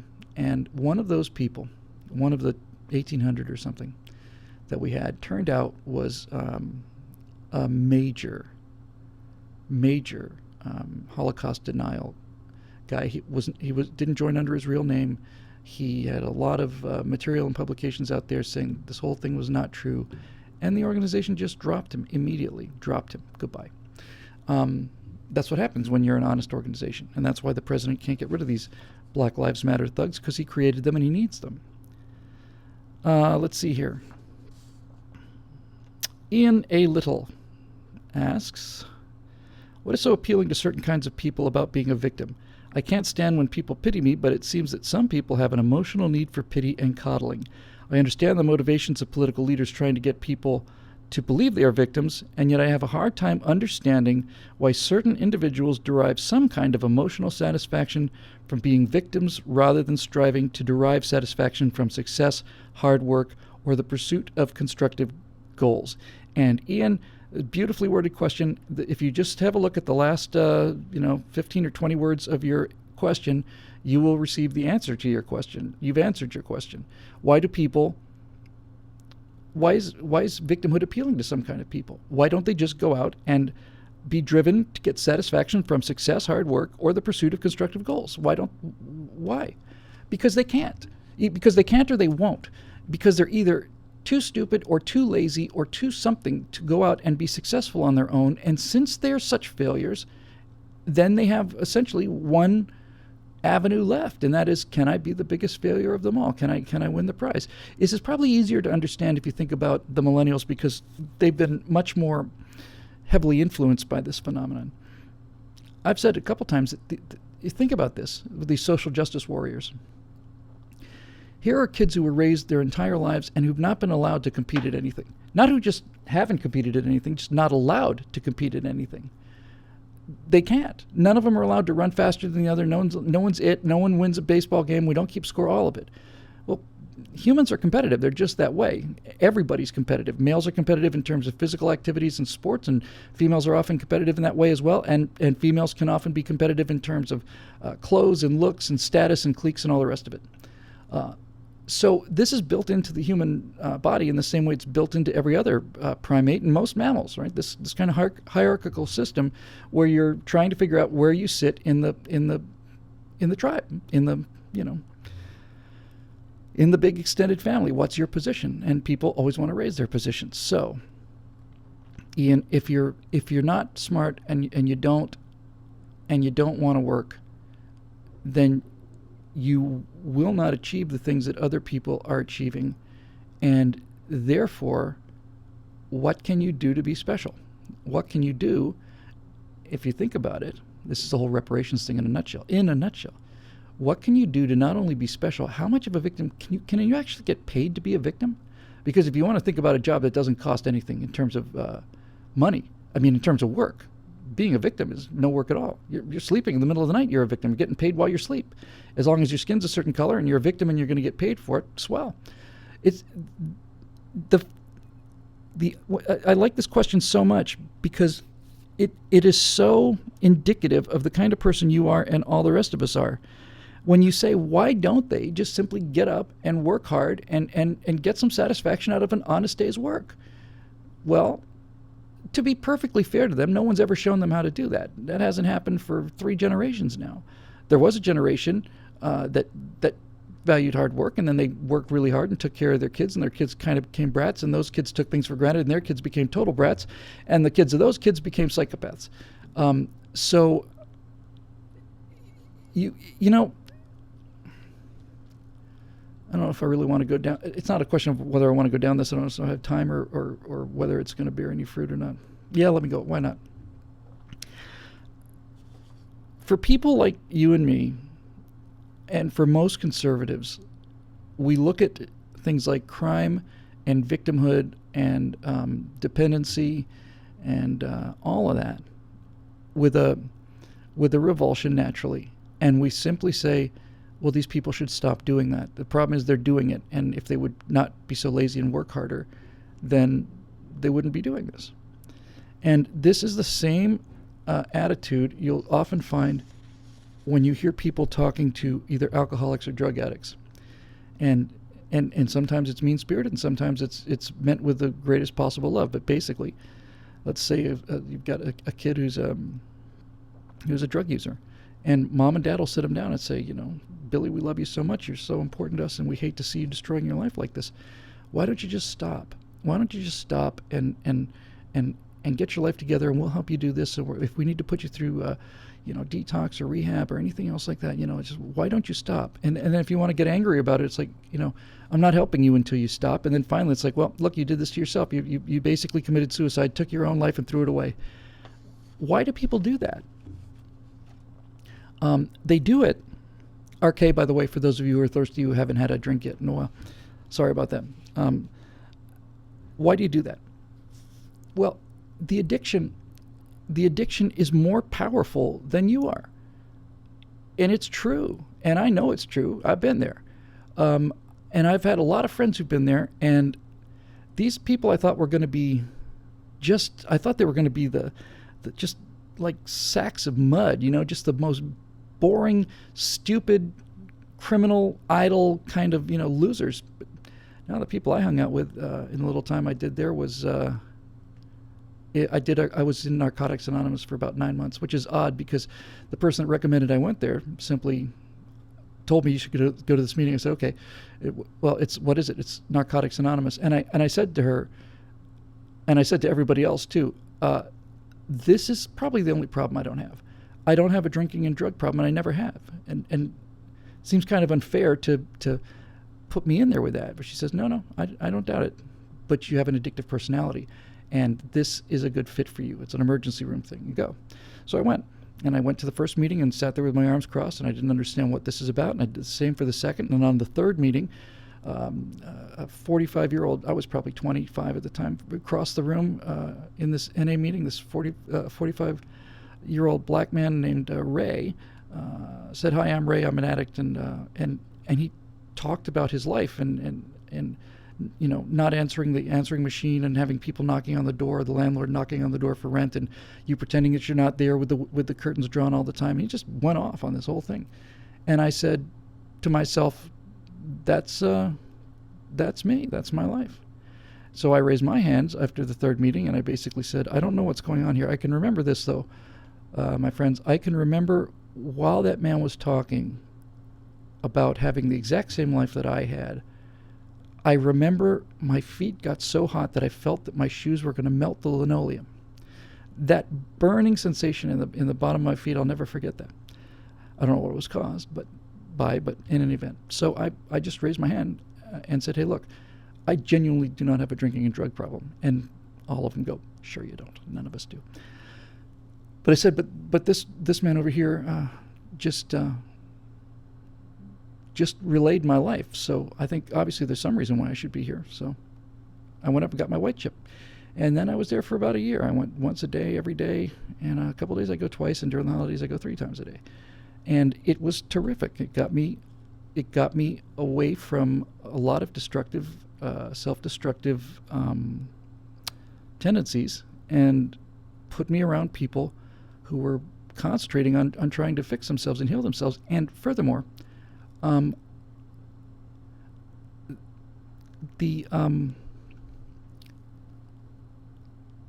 am I trying to say? Oh,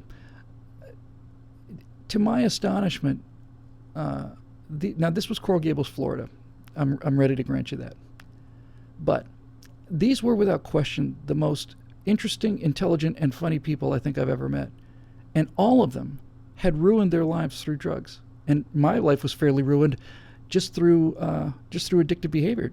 I didn't have to use drugs. I had an imagination. I didn't have to get drunk. I didn't have to get high. I could just sleep, or I could just go off someplace and just retreat into my imagination and start imagining more things that created more trouble, because it's not the real world. So in any event, I know what it's like to have people say, why don't you just do this? And if you haven't been on the other side of that equation, it's very difficult to make you understand that there are things that are more powerful than your willpower, and they're more powerful than your desire to be a success, and they're more powerful than your ambitions, and they're more powerful than your will to live in many cases. There are emotional forces that are greater than pride, and much greater than pride, because pride is usually, the loss of pride is what usually is the bottom that brings people into meetings, is finally they've sunken so low that they simply can't look at themselves anymore. I was certainly in that position, I would say. But it's a compulsion that is in fact bigger than you. It genuinely, truly is not a just say no kind of thing. And you can tell this by the way people shop for drugs, for example. No one goes out and buys, enough cocaine to last them through the week. No one goes out and buys, I'm going to get, well, here's a little bit of these rocks I'm saving for tonight, and then I'm going to parcel out all the rest of the cocaine so that I've got a supply for 7 or 8, 10 days. No one does that. People go out and buy drugs, and how much of the drugs do? They do all of it. They do the drugs until there's no more drugs left. It owns them. So it's something we have to understand when we deal with the issue of, well, why don't these people just pick themselves up by their bootstraps and improve their lives? We would do that. You and I would do that. I did it. As a result of all of these behavioral issues, 20 years later, I come back from Australia, where my Uncle Ted basically just ejected me out of my life and just said, come on over and hit the reset button. So I did. So I spent 3 months in Australia, got off the plane, coming back. I had $40 in my wallet, $40, and that's all. $40. No money, no car, no nothing, zero. My friend Fritz and his wife got me an interview at. They got me the interview. I didn't get it. They got it for me down in Orange County. Drove down there, and the guy liked me for some reason, hired me on the spot, and advanced me 2 weeks' pay, which was amazing, really remarkable thing for him to do. I went out and bought a $12 bike or something. I rode to work. I got there at 5 in the morning. I'd edit a second project on my time until 9. Then I'd work 9 to 5 on that particular show. And then afterwards, I'd stay and work some more because I was living out of a motel and there's nothing else to do but work. I'd go out and eat and come back and work. That extra job finally got paid off, and then I got my own apartment, and then after a while I got my own car, and then I got a job that was, instead of $650 a week, was $800 a week, then it was $900 a week, then it was $1,000, and so on. So it's kind of odd, and this is maybe my great strength in life and in this business, is that I've been on both sides of many issues. So I have been on the side of addiction where I have understood and experienced things that are more powerful than me, more powerful than my will to live, more powerful than I've been there. And at the same time, I've also been one of those people who, in fact, lifted himself up by his own bootstraps because he could, and done it a couple times, but just keeps getting back up. I really have to tell you, I don't go into this too much, and I don't need to go into this too much, but there was 2 decades there. I really genuinely, looking back on it, I don't know how I ended up here and not under a bridge with a needle in my arm. I think it's because from the time I was very, very young,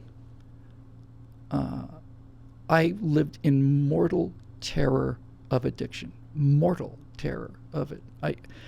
I couldn't imagine anything worse, and I wasn't going to start. You want to try some cocaine? No, thanks. Why? Are you afraid you're not going to like it? No, I'm afraid I'm going to like it very much. So why am I here and not, just some junkie someplace? Because there's an awful lot of pain. All this is medication. People who are Overeaters Anonymous and Gamblers Anonymous and Sexaholics Anonymous, Alcoholics Anonymous, Narcotics Anonymous, and all the rest. They're all based on the same program. And the reason they're based on the same program is because it's the same problem. Different symptoms, but it's the same problem. Self-esteem issues are so bad and you're in so much pain, you have to medicate yourself. You have to get out of the pain one way or another. And that either means you get high for 10 hours, or you get yourself drunk all night, and then or you just eat a lot more than you should, or you basically gamble away the kids' college funds just for the thrill of that moment. It gets you out of the pain. It's self-medication. So there are things that are just very, very powerful. And if you are one of those people that just thinks that addicts should just simply get their act together, and I mean this with no disrespect whatsoever, I can certainly see where you're coming from, but you're missing a color that you don't see. You're colorblind on some level. There are things that person is prey to that you are not prey to, and it's not it's not a question of attitude. It's not a question of hard work. It's nothing. There is something broken. It's just not even broken. It's just missing. There's a part missing. There's a couple of parts missing. And you can't ask people to start a chainsaw that doesn't have a pull string. You can't just say, well, just concentrate on it. No, it's just something critical is missing. It's not there. And the best that you can do, if you're one of those people, the best that you can do is first of all, face your addiction, then face the reason you're addicted, then get some treatment for it, get some help for it, and deal with it every day. And if you do that, you can manufacture replacement parts, which are not as strong as the factory new parts, but they do a pretty good job, generally speaking. They're not as strong as the parts that should have been there, but they're not bad. And the more you do it, the more the better you get at it. And that's basically it. You have to reconstruct. You have to construct a personality and an inner parent that you didn't get, and that's why people are drug addicts, and that's why they're gambling addicts, and it's why they're alcoholics. They're medicating themselves from the pain of missing pieces of their heart and brain. They just didn't develop. And I'm not kidding either. I'm not saying they didn't develop like emotionally.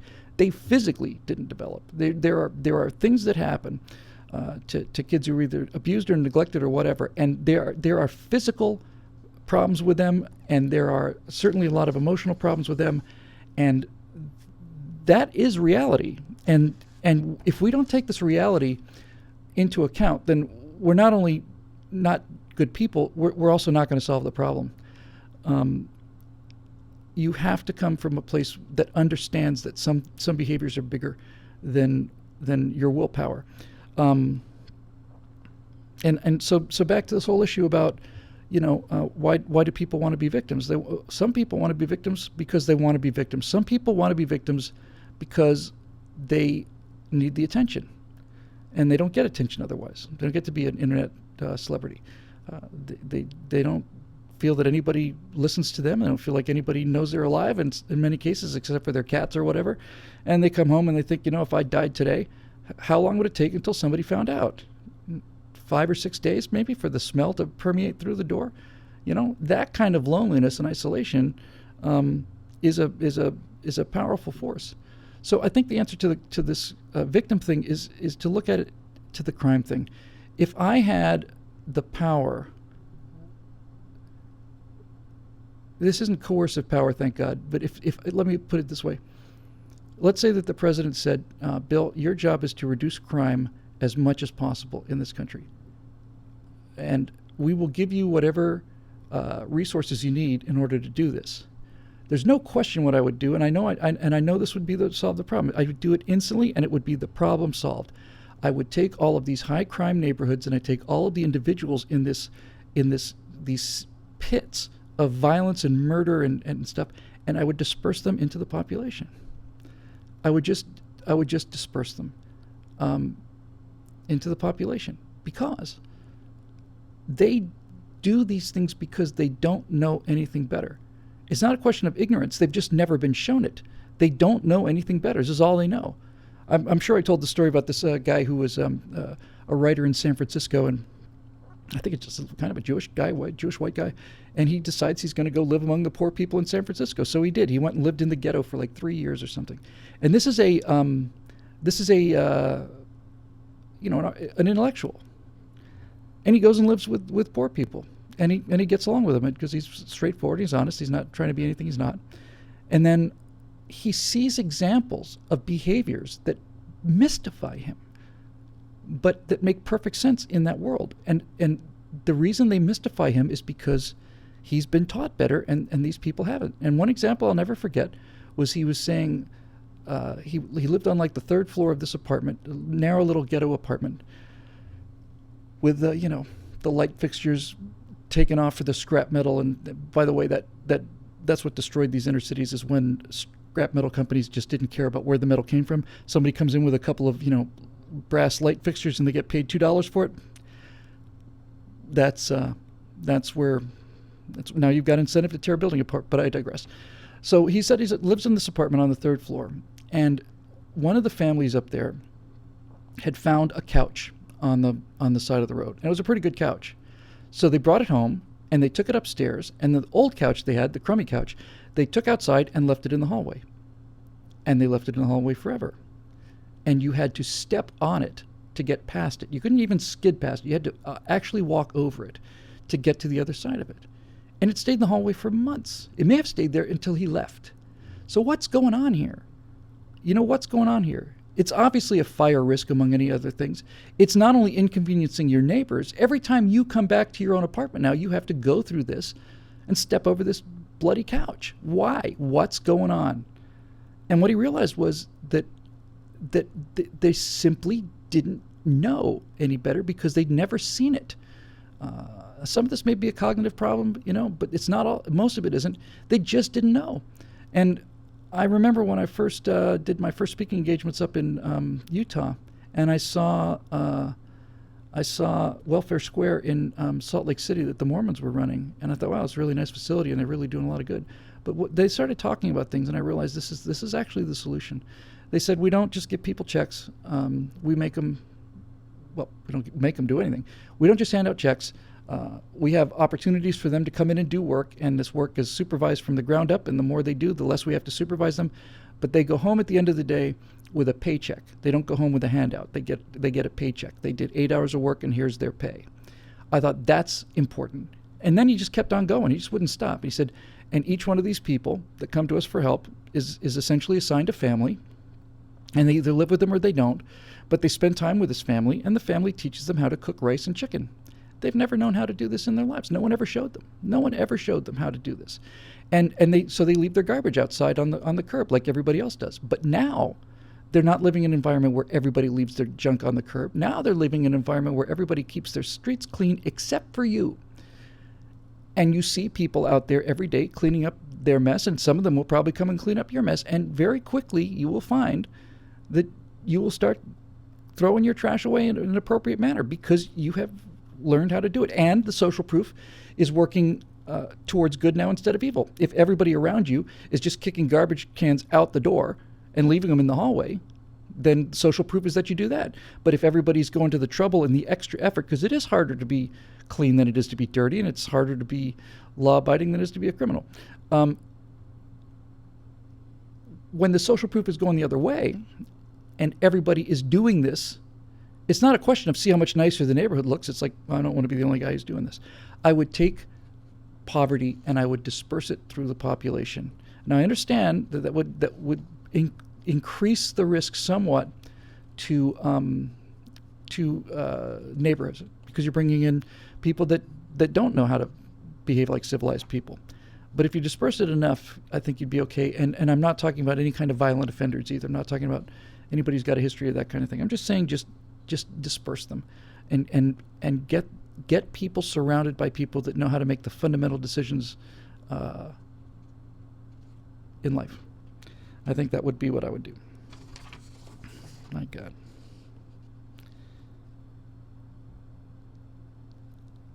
Hey, let's see here. Okay, I got two more. Chris Taylor, sorry. Disappear.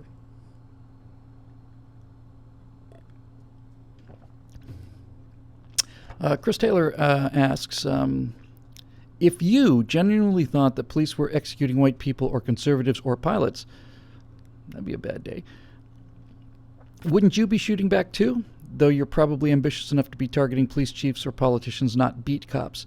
Who among us would condemn as evil a 1940s German who assassinated concentration camp guards, Gestapo officers, SS troops, etc. within Nazi Germany? So is the problem that these shooters are evil, or is the problem that these shooters believe in the inflammatory claims by the race baiters and are acting accordingly?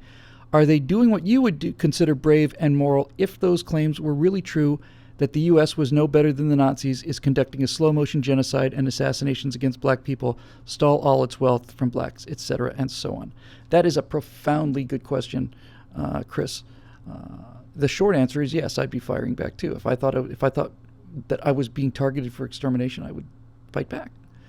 And this is the root of why this Black Lives Matter thing is so disturbing, and why Obama especially and the Democrats in general are so evil, is because they are telling a lie about this.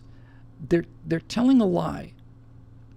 And they know it's a lie. Maybe they don't know it's a lie at first. You know, you hear the story about Trayvon Martin and they say, oh, this is good for our narrative, let's run with this.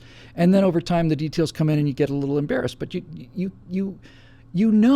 Certainly the President of the United States and the head of the Department of Justice, the Attorney General, certainly they must know the basics, the round numbers of crime in America. And that means that they know how rare these police shootings, unjustified police shootings are. And they also know that in the cases of the ones that do happen, it turns out there either was some explanation that we didn't see at first, or the policeman has gone to jail. He's been punished for this murder. They know this, but they're basically telling Americans that you're not safe as a black person to walk down the street. It's because some white person's going to come and assassinate you. It's absolutely not true. But listen, if you're from one of these neighborhoods and you hear the President of the United States say this, who would you believe? You've seen it. You've seen policemen being, rough with your people and maybe rough with you, and probably you deserved it. But you don't have any particular love for law enforcement. And now the President of the United States says that these policemen who you hated anyway are in fact murdering you. It's moral cover for them to launch this race war that the president needs. He doesn't necessarily need everybody killing each other, but he certainly needs black Americans outraged and angry and ready to go to the polls to do something about it. And furthermore, to give more power and more, money to these 10%ers like Barack Obama and Sharpton and all the rest of these charlatans. So yes, I would fight them back. Now, as I said earlier, I would fight them back if I thought I was right. In other words, if you take the example of Nazi Germany with the SS, needless to say, I'd fight back because murdering Jews is wrong. Any questions about that? But what if I was a member, what if I was a hardworking, like one of millions, tens of millions of hardworking black men in this country, and I'd never committed a crime, and I'd gotten everything I'd gotten honestly, and I worked very, very hard for my family, and I go to church and everything, and I'm looked at funny, and I'm pulled over more often, and security guys follow me around the store, and I haven't stolen anything. That would be an outrage to me. It'd be really tough for me, but if it were me, I would go to what's causing this, which brings us back to the fundamental issue of this, is this disproportionate amount of crime. And when it's one thing that black Americans commit disproportionate amount of crimes. The thing that's just awful and shocking is how celebrated it is in the culture. We don't hold them responsible. We don't enforce law in the inner city. We basically bribe them. We say, here, we're going to give you $300. Don't riot this month, and if you don't, then we'll give you another $300 at the beginning of next month. Basically bribe them, and it's just, I don't know. It's just so, it seems so easy to fix. It's just so tangled. I would, if I was a person who was being, here's where I'm going maybe. If I was a person who was unjustly lumped in with other people that looked like me, and those people were in fact not innocent, but were in fact a problem, I would do a couple things. First of all, I would make my behavior exemplary, and secondly, I would do everything within my power to point out that this was the problem. We need to take responsibility for this. I mean, think about this, guys. It's really just a simple question. Let's just say that that most of these mass shootings were committed by Tea Party people. They keep wanting it to happen, but it never does. But let's just say that of the last 10 mass shootings, 8 of them were by Tea Party people. What would you do? Well, you'd do something, right? You would want to discredit them. You'd want to say that this is not us and all the other things. So there's an argument to be made there. And Islam is, you can make the case because it's true that most Muslims are victimized by this assumption that they're terrorists, but they're not doing anything about it. If a Muslim shot up a group of people, another terror attack, and the streets were filled with Muslims protesting this individual and saying that this is not Islam and that this is if they were out there in the streets protesting the murders, they wouldn't have this kind of problem. They have this kind of problem because they don't say anything. Same thing with black America and crime. They don't admit the problem. And so naturally people assume, what else are you going to assume?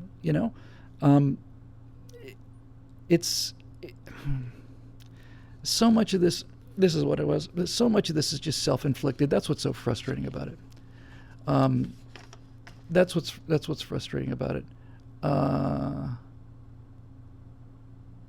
it just seems so so easy to untangle, not to fix it, just to untangle it. Just stop all these reinforcing, self-reinforcing behaviors. Now, it got my attention over here as ATS 608 says, "Bye-bye, Bill, you fake conservative." I don't know if that's a joke or not. It might be. A lot of times people make snappy, sarcastic comments. But I'll tell you what, I'm quite sure I haven't said anything that is not in line with the fundamentals of conservatism. I'm not talking about coercion. I'm not talking about entitlements. I'm talking about solutions. And I'm talking about the root causes of solutions. And as a party, we don't do that very often. The Democrats go right to the root of the problem, and then they lie about it. But we just don't even talk about it. We don't even go there. That's what they want, because if we do go there, we'd win. Here's the last question, and I think this was actually really kind of fun. Clint Holland asks, Bill, you had said that Hillary was a felon based on multiple U.S. statutes in your latest firewall. How would you respond to this article via Snopes that busts the claim, calling it mostly false? Here's what's fascinating about this. So I get this question, and included in the Facebook link is a link to the Snopes article about, did Hillary Clinton break the law? And I keep going to these things, and because I'm prepared, and I like to be prepared, I go to these things thinking, okay, God, maybe I made a big mistake. Maybe I'm completely misread this thing. Maybe I just completely misread it, and I'm wrong. Let me look at what Snopes has to say. So here's what Snopes has to say about whether or not Hillary is legally responsible. What's true? This is from Snopes. Former U.S. Attorney General Michael Mukasey, I guess, appeared on MSNBC on 24th of August 2015 and opined that Hillary Clinton was disqualified from holding office due to her use of a private email server while serving as Secretary of State. What's false?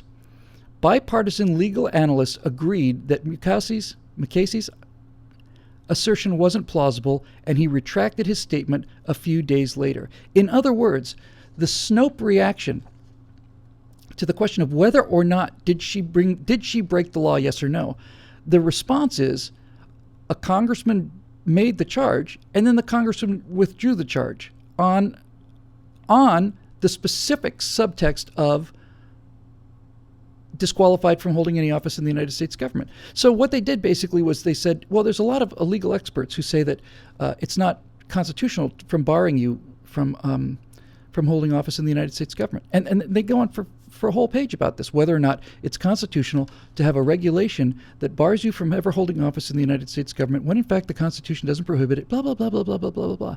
But nothing in here, not a word, not a peep about whether or not she's guilty of what the question was. Did she leave email? Did she turn in all of her records at the State Department? No. Did she try to destroy or obstruct some of these things? Yes. These are crimes. And so what is so amazing to me is, number one, how transparent this is in terms of the false thing. Oh, by the way, yeah, basically, so they said, no, it's false that Hillary is committed an email thing because some representative made the charge that she's not eligible to hold office based on the statute, and legal experts have said that aspect of the statute is non-constitutional. Does that address whether or not she kept the emails? No. Does it address whether she had secured information on her server? No.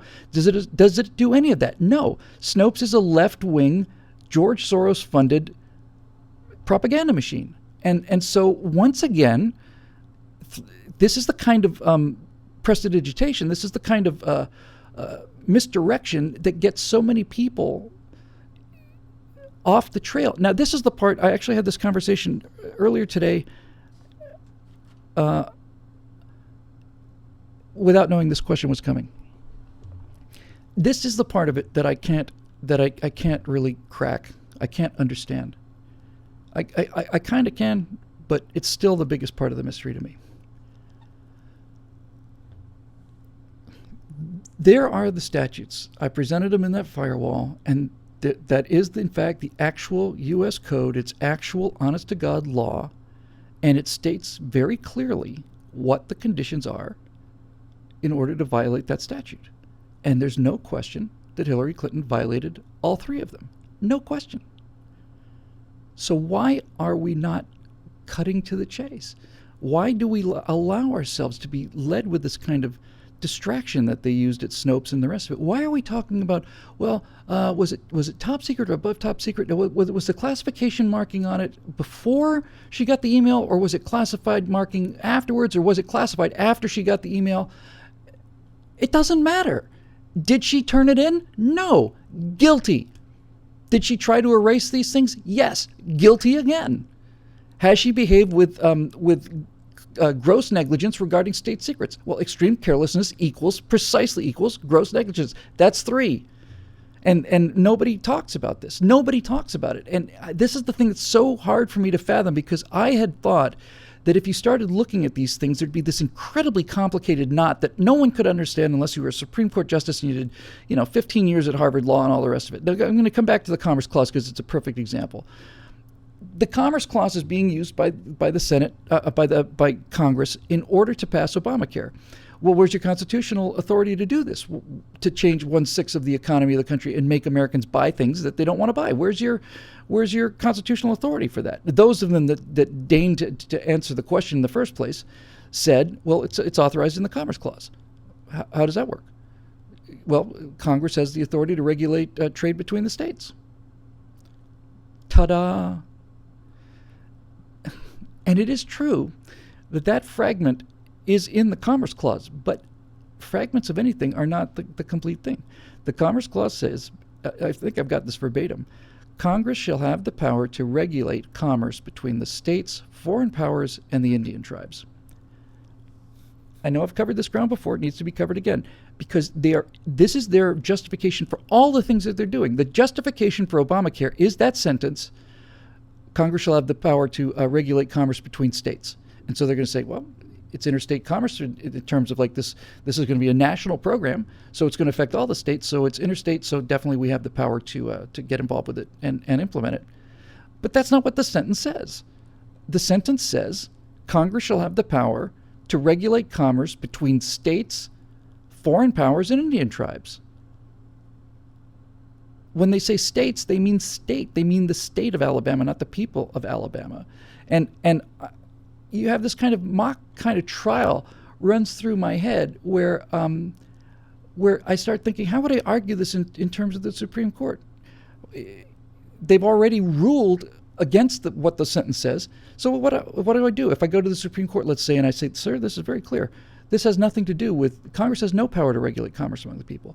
And then he would say, well, why would you say that? I said, because it only has the power to regulate states, Indian tribes, and foreign powers. If you're not a state, if you're not a foreign tribe, an Indian tribe, and you're not a foreign power, then Congress has nothing to do with your business. Leave us alone. He says, well, the justices answer back, well, how do you know that we're not talking about the people here? And then my response would be extremely simple. Say, Your Honor, it's very simple. The Constitution, which is the authority that grants you the power to sit there, as well as all the rest of it, the Constitution is an instruction manual, and it's also a construction manual. How do we build this government?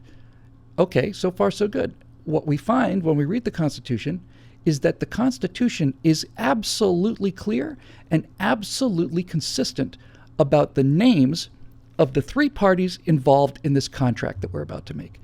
The Constitution is a contract, and it's a contract between 3 entities. It's a contract between the federal government, it's a contract between the state government, and it's a contract between the people of the country. And all throughout the Constitution, without fail, and without any exceptions, these are how the parties are referred to. The United States, that's the federal government, the states, which means the state governments, or the people. And it's the United States, the states of the people, all throughout the Constitution. The right of the people shall not be infringed. To carry firearms shall not be infringed. We're talking about the people here. So it's these 3 parties, the United States, the federal government, the states, the state governments, and the people. The Commerce Clause was designed so that one state couldn't make a deal with France that was different from another state. Minnesota couldn't get a different import rate than Alabama. That's what the regulating between the states mean. When they say regulate commerce among the states, what they really mean is regulate commerce among the states. They really mean what they said. And finally, Your Honors, we can make this crystal clear. If, in fact, the Commerce Clause was designed to do what Congress has been doing with it, which is messing around with everybody's business, then the Constitution would have read very simply. If that was their intent, and if that was the law, then the Constitution would have been very simple in this particular regard. It would have said, the Commerce Clause would read this way: Congress shall have the right to regulate commerce among the people. Crystal clear. But it doesn't say that. It not only doesn't say that, it doesn't include the people anywhere in this argument. It deals with political structures. All three of them are political structures. A state is a political structure, not a physical structure. An Indian tribe is a political structure, and a foreign power is a political structure. It's got nothing to do with individuals at all. And so then finally they'll say, okay, look, well, in 1936 there was this ruling about this guy growing wheat. He couldn't grow wheat on his own farm and so on. And the Supreme Court ruled that blah, blah, blah, blah, blah, blah, blah. What do you have to say about that? Very simple. I say, well, the Supreme Court's wrong. What kind of law degree do you have? I don't have any law degree. I'm a theater dropout. But I can read an English sentence. And apparently you guys can't, because I can read the English sentence. And our entire theory of government is the people who have to obey the laws send representatives to make the laws, which means that the people have to understand the laws. And the Constitution founders went to a great deal of trouble, mostly through that great unsung hero, Gouverneur Morris, who wrote "We the people of the United States." He wrote the preamble, that's his words, but who spent an awful lot of time with his committee taking complex things and making them simple, which is the highest form of intelligence. So if he'd wanted to say regulate commerce among the people, he would have said among the people. And if they say that there's precedent that the Supreme Court has ruled, then the Supreme Court is wrong. And it's wrong for the same reason that the Supreme Court only has the power to say that it's wrong, because of this document. This document is composed of English sentences. I can read an English sentence. There's no asterisks. There's no subheadings. There's no see section 22 for exceptions. Nothing. It's clear, crystal clear. Same thing as the Second Amendment. Crystal clear. Crystal clear. The Second Amendment says, a militia beneficial to the health of the state, the right of the public to arms shall not be infringed. And people say, well, that just applies to militias. No, it's a declarative sentence. The right of the people to keep and bear arms shall not be infringed. It says that a militia is a nice thing to have, but it doesn't say they have to be armed in order to make a militia. And it doesn't say they have to be armed and be in a militia in order to be armed. And furthermore, you idiots, the definition of a militia, as opposed to an army, is it's a group of citizens who bring their own weapons. That's what a militia is. A militia is a group of people who bring their own weapons. The whole thing is, it's ridiculous on their face. And we just sit here and argue about how many angels can dance on the head of a pin, when in fact, all you have to do is just read the sentence. She's guilty of 3 felonies. She's guilty. Now, I had thought, and one of these felonies disqualifies her from office in the United States. So, however, Sarge needs a drink. RK, if you guys are still getting thirsty. Here's another RK. In fact, one more for the road. Here's another RK for the road.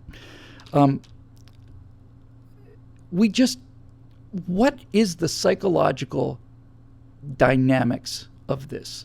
Why are we even arguing about this? Why do we argue about the Commerce Clause? Why do we argue about whether or not she's guilty? Well, we don't know if this holding office is constitutional. Well, then sort it out now. Sort it out 5 years ago or 10 years ago or whatever. Then change if you don't think it, then that's the law. See, this is the point. Whether it's constitutional or not, that is the law. That is the law that she broke. It's the law she knew about she was breaking. So it's not even a question that she knew what the statute said when she broke the law, and she broke it anyway. Now you're trying to water down the statute and take teeth out of the statute that she broke after the fact. Fine. Take away the barred from public office. That's fine. We'll just hit her with 3 felonies, and she can do her first term in prison.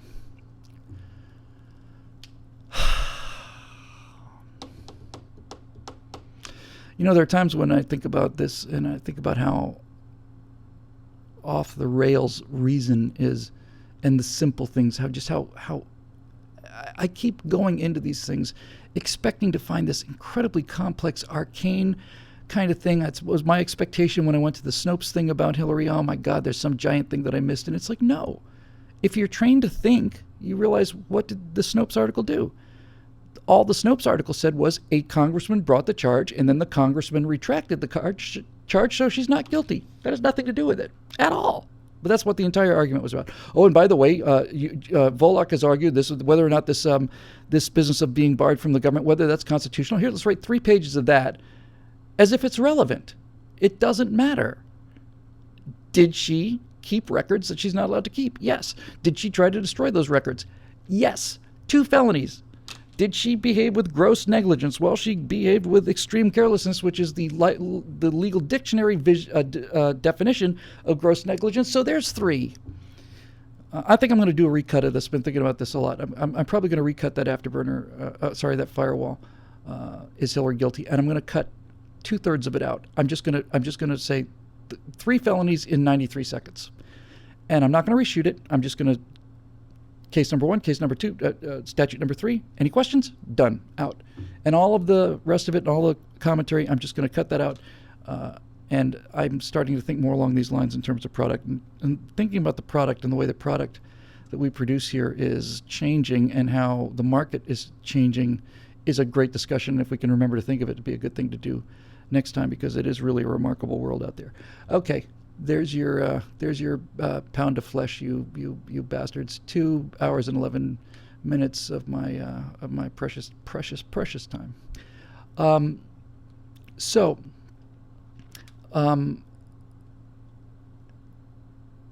Yeah. Next week I'm out, and the week after. But I'll be back the week after that. Sorry about that. And you'll be getting updates. I'm going to be on the road a little bit, and so you'll be getting pictures. So as usual, thanks all of you for watching, and thanks for the emotional support and the just the backup, that kind of support. And again, especially thanks to our members who make this show possible. This orange wall behind me is made possible by a small percentage of the people that watch these shows, and to those people, I and the rest of the staff here, including Steve and Scott, are extremely grateful. That'll do it for episode 125 of the Stratosphere Lounge, and I will be back with you folks in 2 weeks. Have a good time. I'm sure nothing will happen during those 2 weeks. It's been such a slow news year. But just remember, they want us to be